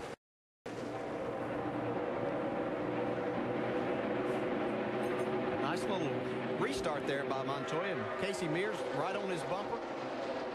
This is going to be interesting to see how these guys want to play. I know that you want to try to be leading, but that's just, I can't imagine that's the place to be whenever we get down to that final lap. But you got to get yourself in that position somewhere in that top 5 if you're going to have a shot at winning. Casey Mears began the day on pins and needles, knowing that they were expecting the birth of his first child back in Charlotte. He was thinking about getting out of the car. If she went into labor to head back there, she has not. He said, I'm going to stay and race, and it might end up for a very special day for Casey, trying to hold on to second spot. It's going to be interesting to watch as we see this. These first 6 cars have broken away just a little bit, but actually the first 7 there. These other guys are coming. We still don't know who the players are going to be in this mix for the win. I mean, it could come from somebody all the way at the back of this pack right now. No. Look at this, 4 wide, all the way down on the inside. David Reagan up there on the outside getting a little push from the 17 of Kenseth and Nemechek. Yeah, we got Johnson and Edwards back in this group. Our pole sitter Travis Quapple right there. Kyle Busch, yep. Michael Waltrip, who was just leading the race a while ago. So they got plenty of time. They just, you know, they're wanting to get in. They're wanting to be the ones in position that leads this group to the front. As you said, guys, the top 7 single file, but now the second pack is reeling them in. Yeah, just take a couple of laps, and they're going to when they come, and that's the thing about it right now, is when that outside lane comes and they've got a fast car leading them, they're going to come fast, and that's when the guys up front are going to have to decide exactly what they're going to do. Are they going to stick with their plan to stay right there in the bottom, or one of these guys in that first 7, are they going to jump out there and try to be leading that front group? I think that's the key. That top 7 right there, if they stay lined up, it's going to be slow going. But now we see the 20 car. We see Tony Stewart now starting to move up on the outside. Now somebody else moves up. And when they see this group coming, these other guys will pop up right in front of them like this. Jamie? Well, Andy, the 20 car was running up front. It was all by design 20 laps ago when it started getting crazy in that front pack. His spotter said, drop back. It's getting crazy. That's exactly what Tony did. Drop back to about 30th. Now he's making his way forward, finding his friends, and seeing if he can make it back to the end before the end of the race. Dave? Jamie, Casey Mears working the low line in that 5 car, at least the last time around, and he still is in second place there. Crew Chief Alan Gustafson told me this morning he wasn't surprised that they were not good, that they were good. He was surprised that they qualified second, and that changed their strategy for the day. They've run up front most of the day and been near the front pack, as now they get that challenge on the outside. Tony Stewart on the high side gets a little help from the 17 car, Matt Kenseth. As you can see, as Matt pushed him out there, then Tony lost his partner to push him right at that point. So they were able to come back on the inside. Now they're just lined up double file for about 3 rows, and then it's triple wide after that.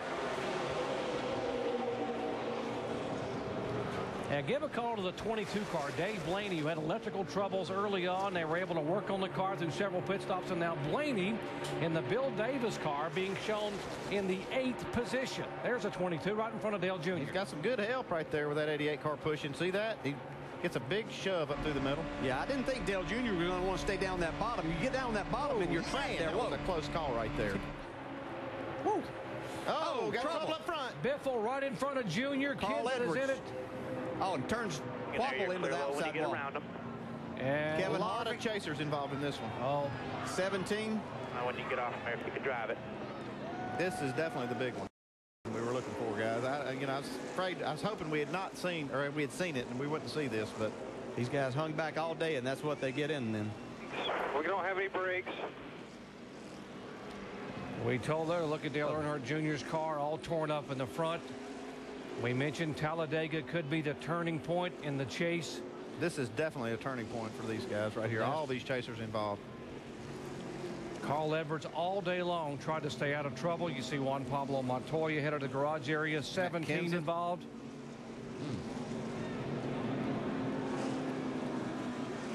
Your teammate there in the 99 took you guys out. Bill's car's destroyed. Be interesting to see on the replay exactly what did happen. Travis Kvapil, the pole sitter, brand new car.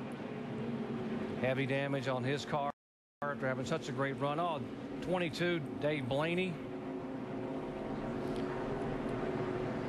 Harvick also damaged. He's sitting on pit road there, right side and left front damage. Do you need another pen, Doc? I see you writing all these numbers down. Are you out of ink? I'm running out of ink. Is writing people down in this incident here. Again, Biffle, Edwards, Dale Earnhardt Jr., Kenseth. 29 of Harvick. There's Carl Edwards, who had spent all day trying to stay out of trouble, trying to dodge people on pit road, even pitting a lap late to stay away from contact. Yeah, that's frustrating to have a car as good as Travis Kvapil had today to end like that. Yeah, and he was almost by it, got clipped in the right rear, and that's what's so frustrating for him. Let's show you again here. 14 laps to go, and the big one, 2, takes place. You see these guys coming on the high side. See Carl Edwards and Greg Biffle up on the high side making a real run. You see Blaney gets turned a little bit there, but that was okay. That looked like that could be big, but the trouble's going to start right up here in the front whenever looks like maybe the 99 gets into the back of the 16. That's all 3 Roush cars that it takes out right there. And Dale Jr. Look at Jimmy Johnson just squeezed by this. There's still some wrecking ahead of even of Jimmy Johnson yet. We talk about bump drafting. It's hard to see from that angle we were right there, but bump drafting in the corners, you have to believe that Biffle got a shot right there. I don't think that the car would just turn sideways. Jimmy Johnson right there in the middle, just behind Kevin Harvick, who was involved in the accident, but Jimmy Johnson's going to slip through. See Jeff Burton down the apron. Let's watch right here. Still 3. Keep pushing. Keep pushing. Right there, you cannot touch somebody right there on that left rear corner. You just can't keep hitting them, especially in that corner. You got the wheels turned already, and you just have to lay off right at that point. As much as you're wanting to help move forward. Dale Earnhardt Jr.'s onboard camera. You see the contact right in front of him there, and he'll have nowhere to go. 1 inside, spin in front of you. Come on, come on, come on. We're in it, guys. Keep digging there. You're clear low when you get around them. Yeah, that's a hard hit, too. There you go. Come on, when you get off there, if you can drive it. See, Junior chose to get up in that outside line. He saw them moving, but wasn't expecting that to happen.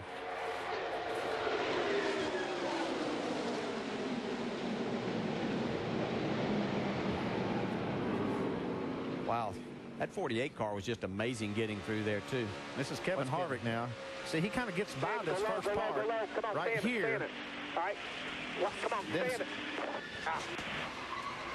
We're in it. Yeah, then he got hit 2 or 3 different times.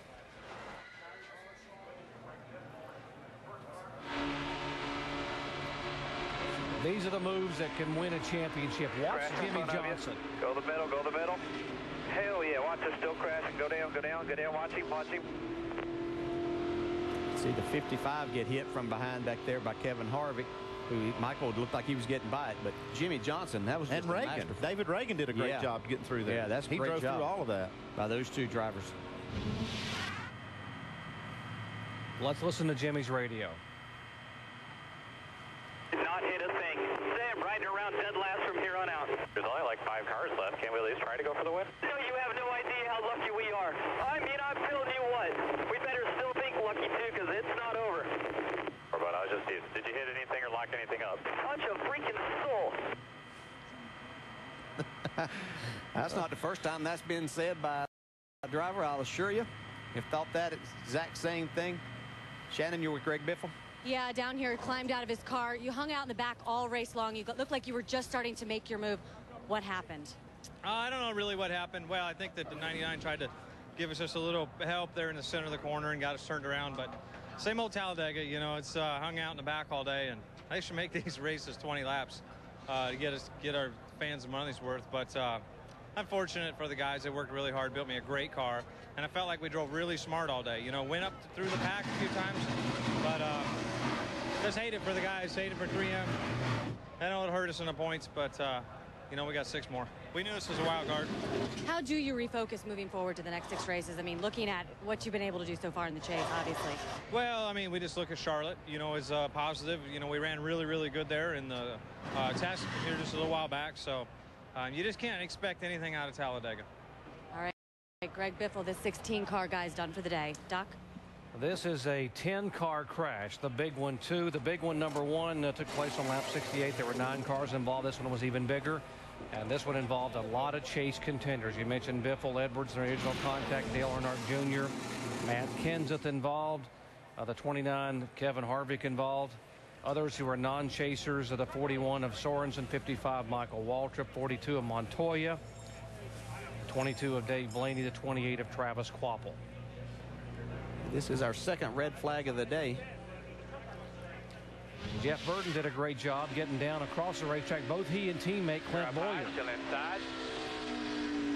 In front of you, Stay down, slow her down, come on. Still wrecking. Easy. Tiptoe through there, go ahead and pull up a little bit. We're getting through this, guys. Piece of cake, good job. Jeff's wife, Kim Burton, you can't imagine the emotion she's feeling when she sees a big cloud of smoke and doesn't see the 31 car, and then it appears. What a relief that must be. Let's go down where Shannon is caught up with Jack Roush. Doc, 3 Roush Fenway Racing cars involved in that wreck. Jack, what did you see happen? The 18 and the 16 and the 99 looked like they were starting to make their move to the front. Well, they were doing that.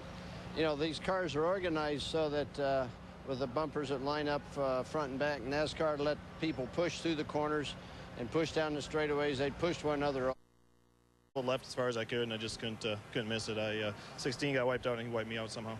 3 teammates involved in that. Glad to see Matt Kenseth. Okay, we'll move over here to Carl Edwards. Carl, we saw the replay of the video. You and the 16 got together. What happened there that led to all this? I was just pushing Greg as hard as I could. It's my fault, and I apologize. Everybody caught up in that wreck. I mean, we'd been pushing each other a lot, and it had been going really well. And he just, I just pushed him. I guess we got in exactly the wrong spot there going into 3, and he got real loose, and that was just the way it went. But it's my fault, and I feel bad that I took my teammates out.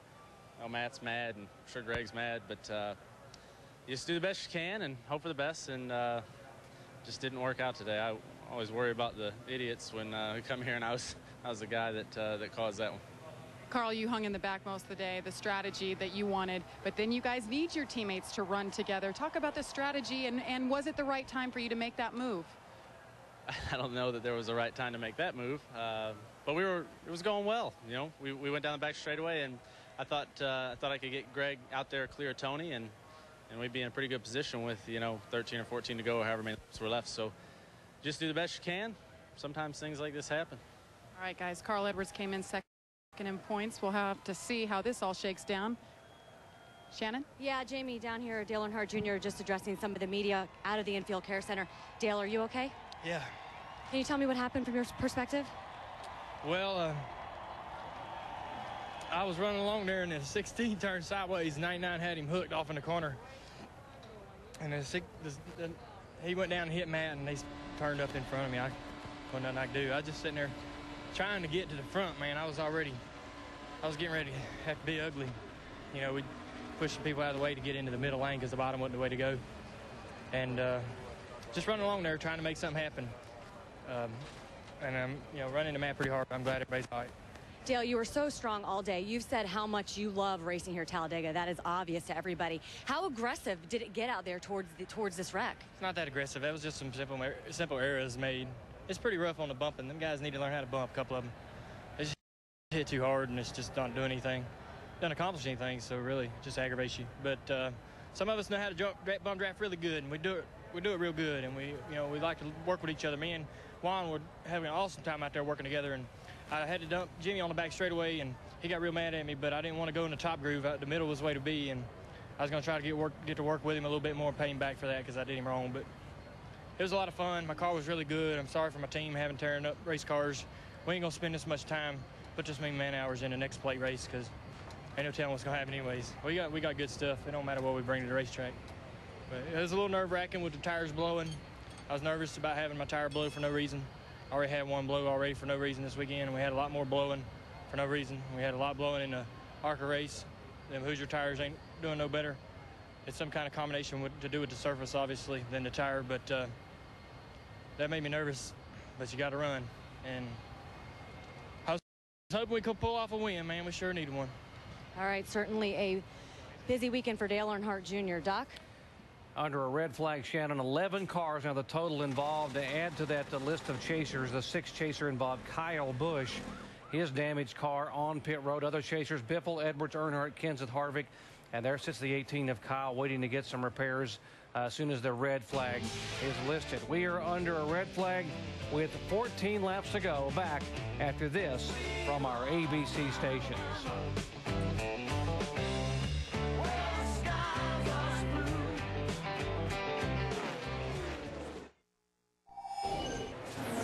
At Talladega Superspeedway, the Enerngy 500 under the second red flag today, and they have given the command to fire the engines back again. They will allow the teams on pit road to begin some of the repairs. Again, an 11-car crash. And they will again now wave the caution flag. Once they wave the caution flag and pull in the red, you can begin to work on the cars in the garage area and on pit road. There's the work being done on the 55 of Michael Waltrip that led earlier today. We have set two records here, a record for different leaders, an all-time NASCAR Sprint Cup Series record. 28 different cars have led this race today. There have been 64 lead changes. It's been an eventful day for chasers. Jeff Gordon back in the garage area. 6 other chasers involved. But we do have a chase contender leading right now, Tony Stewart. Let's visit with his crew chief, Jamie. Greg Zipadelli. So, Greg, you guys leading this thing right now. 13 laps to go. Is this the spot you want to be in? We either want to be all the way in the back where we were, or we want to be in the front. A lot of stuff's happened today. These guys have done a great job. The Subway Home Depot Toyota. It's running good all weekend. We kind of had to battle back from our little crash and happy hour.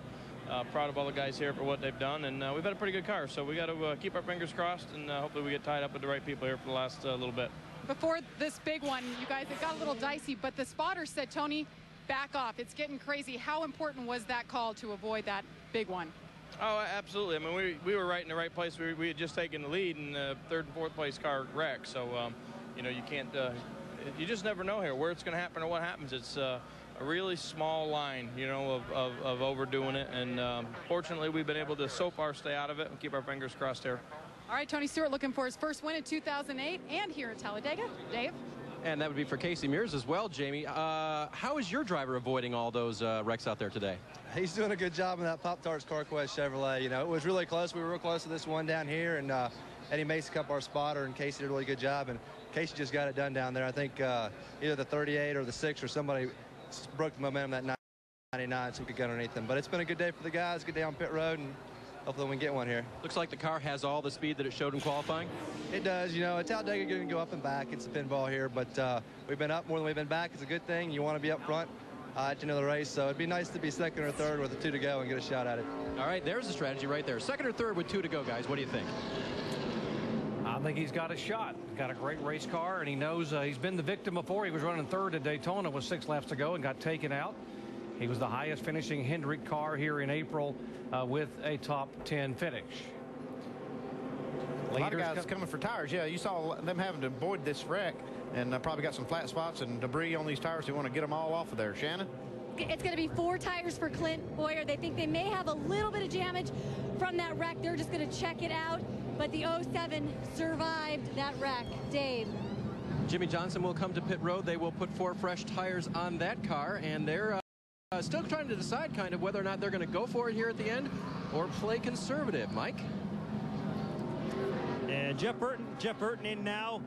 He came on the radio just after that incident happened and said, guys, we barely escaped that one. They just scooted right through. No damage on the 31 as they complete their stop now and they're away. Major adjustments you saw in the back of that 48 car, Andy. Yeah, they keep changing the car, freeing it up every stop. They raised the track bar the last stop and took a little wedge out that on this one here. So even though handling's not a big issue, I guess Jimmy's feeling something there. He just wants his car to be a little freer. Let's update Jimmie Johnson's day. It was very uneventful at the start. He was dropping to the back, and he dropped too far to the back and lost the draft and got a lap down in the first 25 laps. Lap 54, there's the incident in front of him. He gets a big chunk of rubber, Goodyear carcass on the hood of his Chevy. And here's the first big one of the day. 9-car crash, and watch Jimmy weave his way through. See him still driving the car. You hear him get back in the throttle trying to avoid these guys. Now big one number 2, this time 11 cars. Yeah, this was just incredible, the job that he did getting between this, because they were wrecking above him and below him, and there were cars that were all around him that got involved in that, but he was able to miss it again. Dave? So when you had all that go well near the end of this race, do you live with that, or do you try for some more? Jimmy and Chad discuss. You know, here's the situation. You can be aggressive and try to go for the win. So you can go for the win to try to capitalize and get more points, or you can go the conservative route and just try to finish and get minimal points. Just take it as it comes. Need to do better with that than anything. Really, the other side of it too is I have used up all my luck for one day. There's something in me saying just be smart here because I can't. What do you think of that, crew chief? What should he do? He's going to, like you said, play it by ear. And I'll guarantee you, if that wins in grasp, Jimmie Johnson will go for it. He's not going to take any chances to get it, but I'll guarantee you he'll go for it if it's there. The chasers have had their woes at Talladega today. 9 of the 12 chasers have been involved in some sort of incident. We documented Jimmie Johnson, Jeff Gordon in the garage area. He's done for the day. Denny Hamlin had been taken to a local hospital for evaluation. He was awake and alert. Carl Edwards looped it coming off of pit road. Harvick the spin. And those guys involved in the crash. The only 3 that haven't had an issue are Stewart, Tony Stewart, Jeff Burton, and Clint Bowyer. But we still have 11 laps to go. Yeah, it's not because they hadn't been in position to get in something. They've just been a little more fortunate than the others. And I can assure you that you're talking about Jimmie Johnson. If he's going to try to win this race, he's going to have to take some chances. There's a lot of guys up there. Tony Stewart hasn't won this year. Joe Nemechek hasn't won in a while. Casey Mears hasn't won in a long time. Elliott Sadler's been one. We've got a lot of hungry drivers that are going to do whatever it's going to take. So Jimmy's going to have to make a decision. The wild part of this, yeah, we've eliminated a lot of drivers that from the issue, but we're not finished with this. It's going to get crazy again. And in that top 5, David Reagan has never won a NASCAR Sprint Cup race. Remember, you heard Alan Bestwick tell you earlier, this track has produced 9 first-time winners. And you look at our top 8, and we've got guys up there, a few of them have won, but we've got quite a few that haven't won, and some of those that have won haven't won in a while. So, and this is a golden opportunity, and they know it. They see this right there. It's something they can actually attain, so they're going to be on it. Yeah, this is their chance. Showing you where the leaders are starting. Tony Stewart, 350th like the end of an career ARCA start. race with all the cars that are left.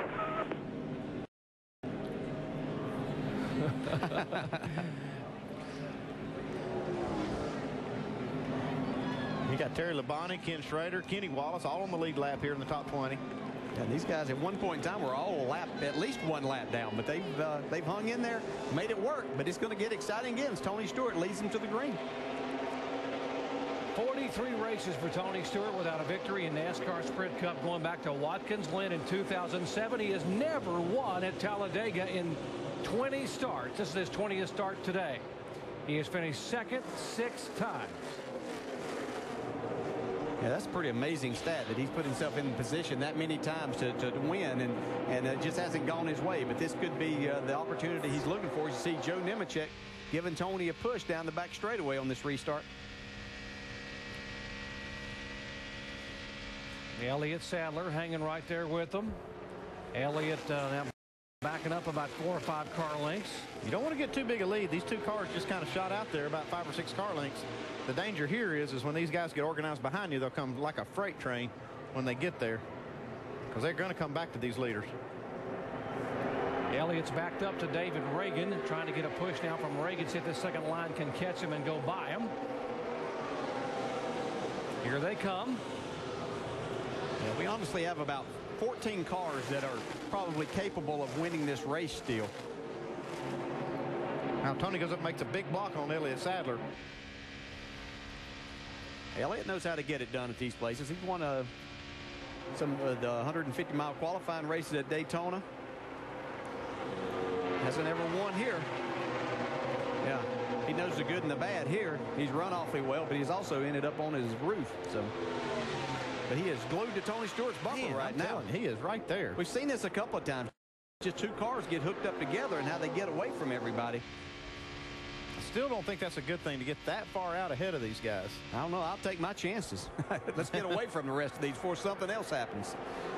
Well, there's still 8 laps to go that time by. Toyota and Dodge, Subway and McDonald's. Could be a little battle of brands here, these final laps. Mike. Well, Doc, if Elliott Sadler is able to pull this off, there will be somebody back at home cheering real hard. That's his crew chief, Rodney Childers. Childers is not here. He left on Friday because his wife gave birth to twin boys. Instead, Kevin Kidd is on top of the pit box, calling the shots for Elliott Sadler this weekend and trying to push that 19 car to victory. Elliott holding his spot right now behind Tony Stewart, looking for the win. Be 7 laps to go this time by. They've got a huge lead right now. Yeah. Elliott and I are scheduled to fly to Florida from here for a couple of days for some business, and I'll be glad to wait on him if he wants to go to Victor Lane. That won't be a problem. DEI cars back there, including the rookie Regan Smith and the 0-1. Their 6 is Reagan and the 2 DEI cars of Smith and Menard. Yeah, here comes a fast car. We've talked about David Reagan all day, and we've wondered, does he have the experience to know what to do at the end of this race with a fast race car to win? I feel like that he got through that wreck a while ago. It was pretty amazing that he was able to, so he might look at this best chance to win here. David Reagan has gone 67 races without a victory. Now they go on the inside of him. The DEI cars hook up together. Menard pushing Regan Smith, the rookie, up in the back of Tony Stewart. Yeah, they've hung Elliott Sadler out. You see Jeff Burton coming up through here. Another driver hungry for a win. He's got 4 fresh tires also. Jimmy Johnson kind of vanished from the screen, taking the conservative approach, I'm assuming.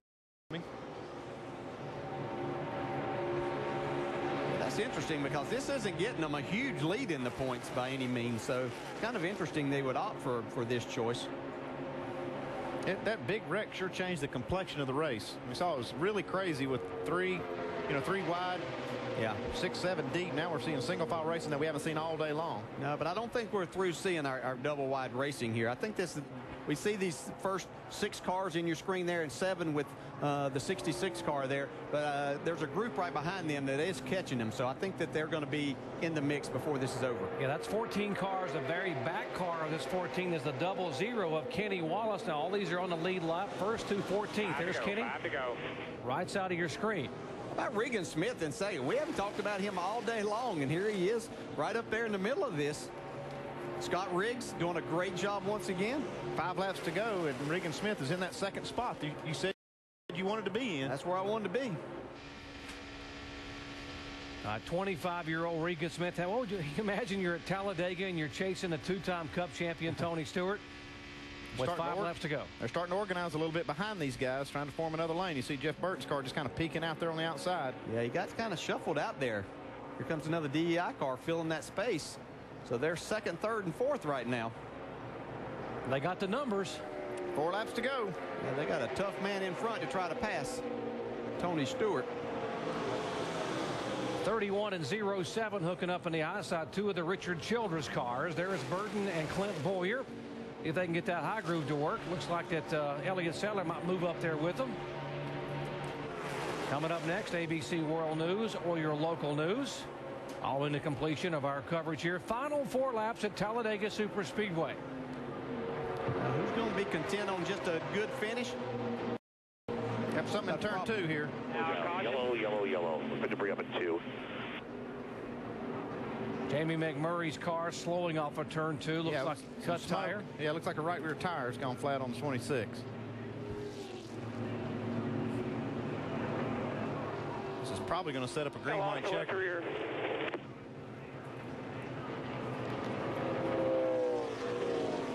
This is going to make things more interesting because it's going to be harder for them to get organized and make moves on a green-white checker, or if we may just have 2 laps to go, depending on how long it takes them to get cleaned up.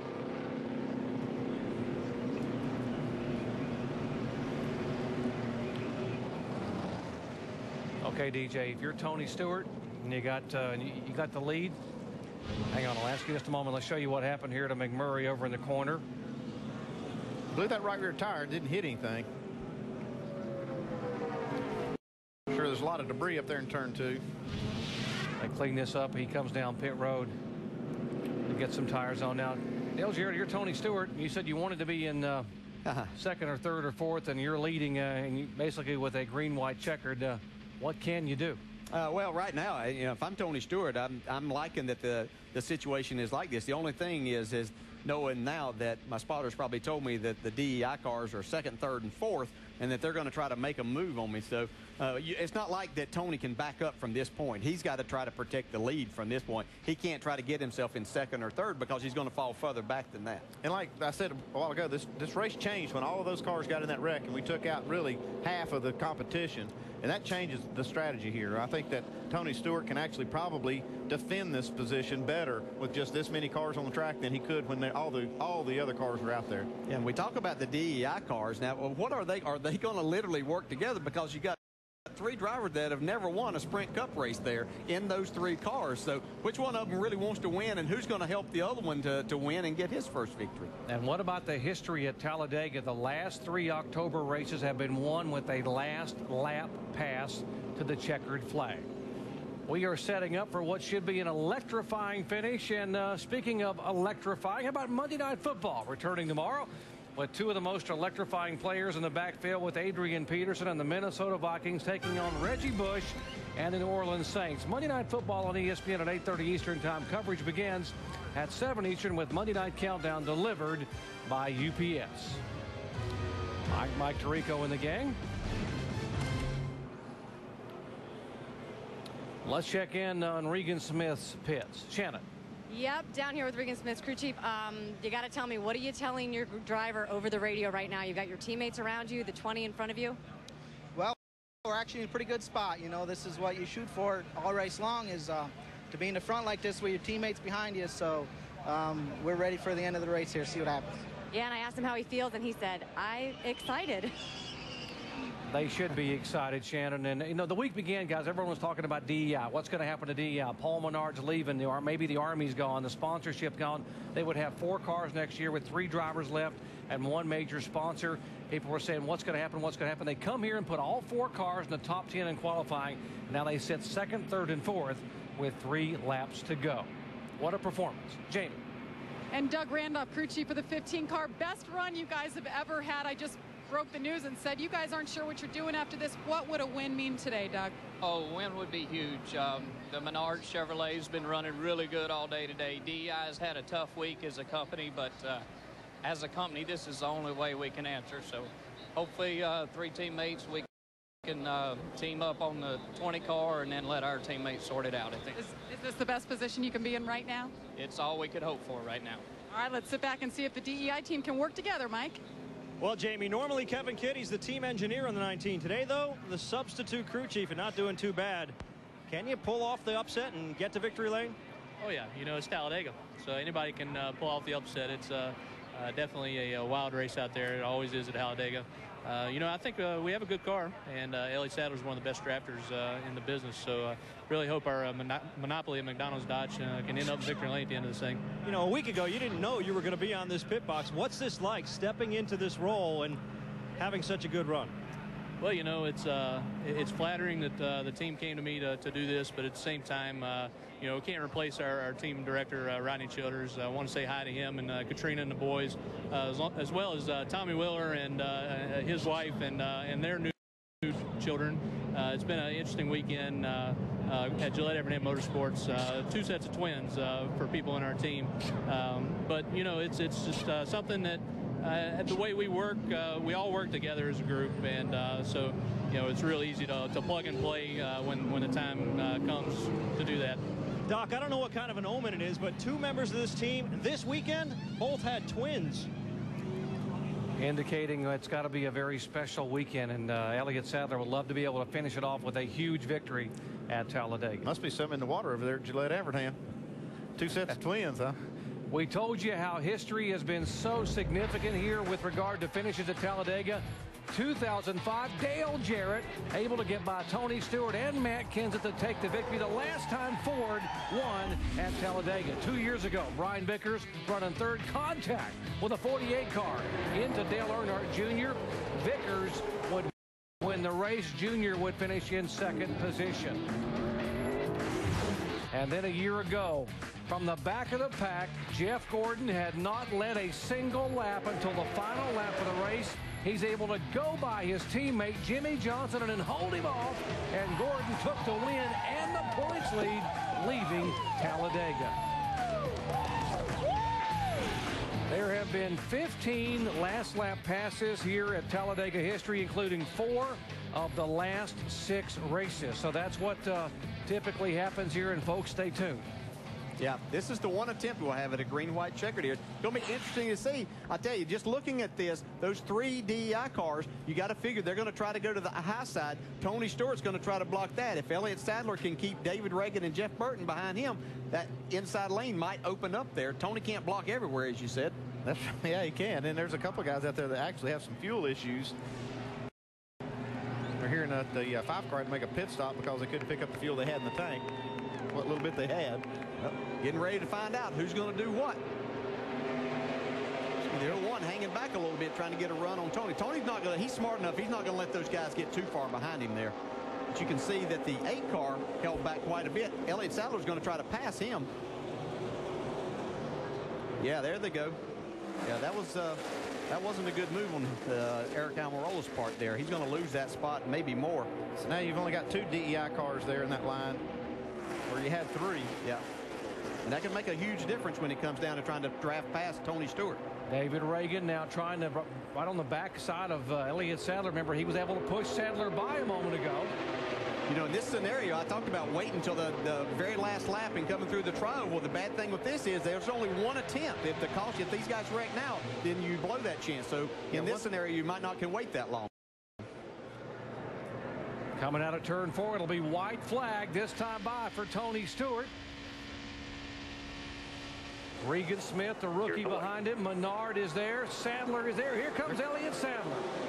Yeah, he's not getting any help, though. He made a great move there, but nobody wanted to go with him. I can't believe that these guys at DEI cars are going to be satisfied with 2nd and 3rd. They're going to have to go for it here. Now watch the 31 and the 07. Teammates for Childress, Burton, and Boyer.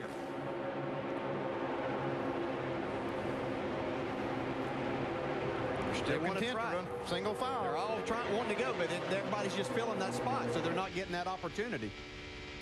David Reagan hasn't won. Regan Smith, the rookie. Paul Menard is there.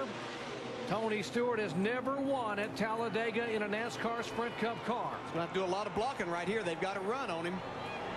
Got to run. Here they come. I can't go down there and do that, though. Actually, I think it's legal on the last lap. He might have got it right there. I think it's legal on the last lap. We're looking next door to see. Below the yellow line. He was below. We still haven't got an indication, but it looks like Regan Smith won this race. Why would it be legal on the last lap? That's what they were 187. You heard Tony Stewart, some of those guys commenting on you can't go below the yellow line to make that pass. There's Tony inside the car. We are waiting to get definitive information from NASCAR. He definitely passed below the yellow line pretty much the whole way. John Darby, Mike Kelton are having a discussion. We'll see. Good effort.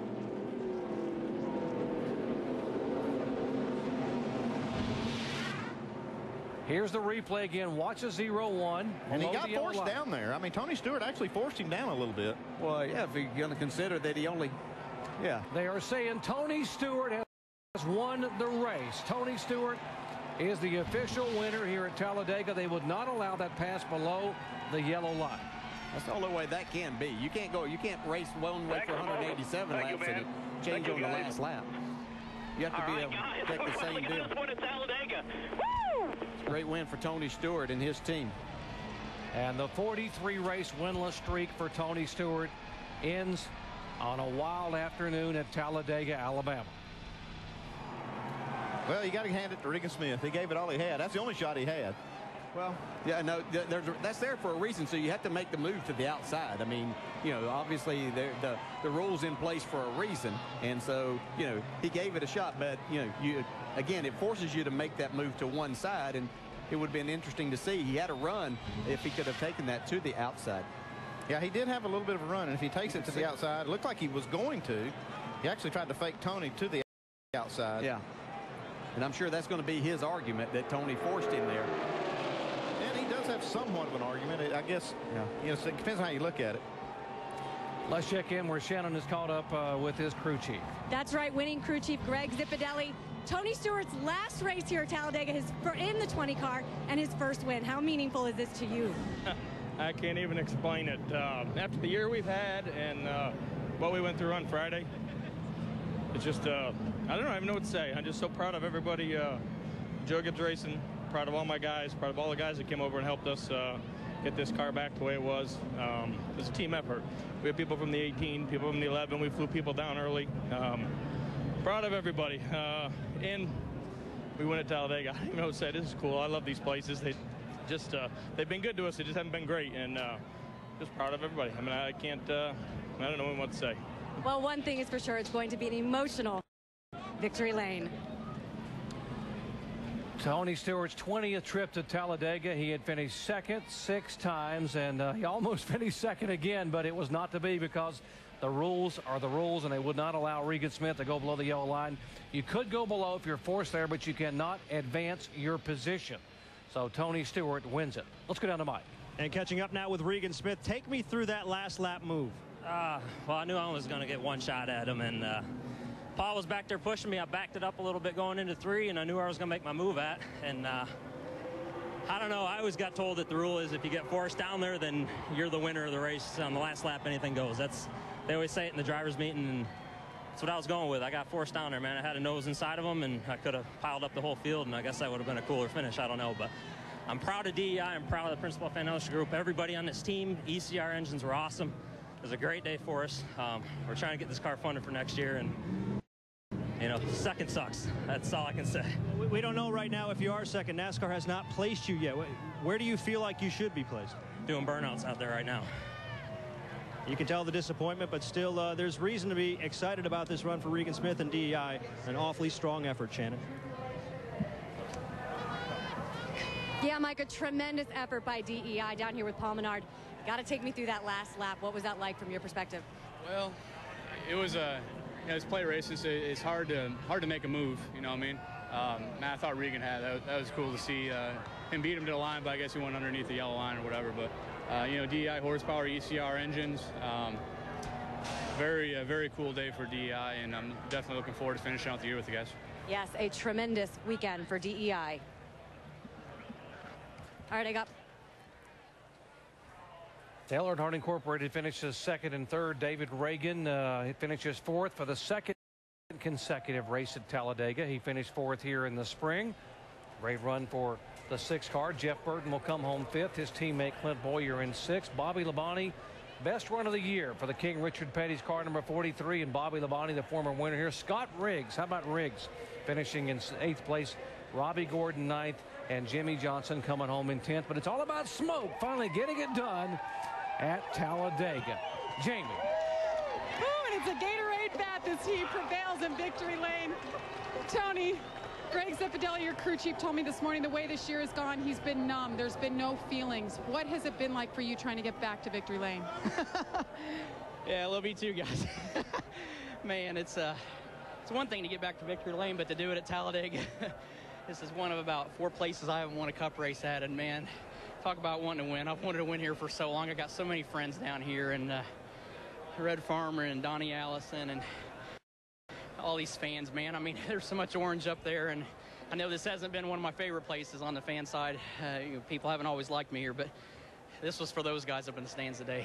Tony, take us through that last lap, especially the pass at the end. What was going through your mind? Just don't get too big a gap behind me, and I knew with 3 DEI cars behind me it was going to be tough to hold on, but we got a really good push from Regan on the back stretch there, and I thought he was going to be able to stay on the bumper, and if he stayed there, there wasn't anybody going to get to us, but he got away from us there and got a gap, and he got a good run. Just had to try to protect at the end. Congratulations, and 20 starts here at Talladega. Tony Stewart finally goes to victory lane. Alan? All right, Jamie, well, we know Tony Stewart's won the race. The rest of the results you've been looking at, unofficial till we get the final word on where NASCAR places Regan Smith for that last lap thing. You can check out NASCAR Now, 10 o'clock tonight on ESPN2 if you'd like a little more information. Next weekend, it's on to Charlotte. Nationwide Series Friday night. The Cup race on Saturday night at 7 Eastern. A wild day in Talladega. The championship is shaken up. Jimmy Johnson leads by 68 points. And Tony Stewart is your winner here in Alabama.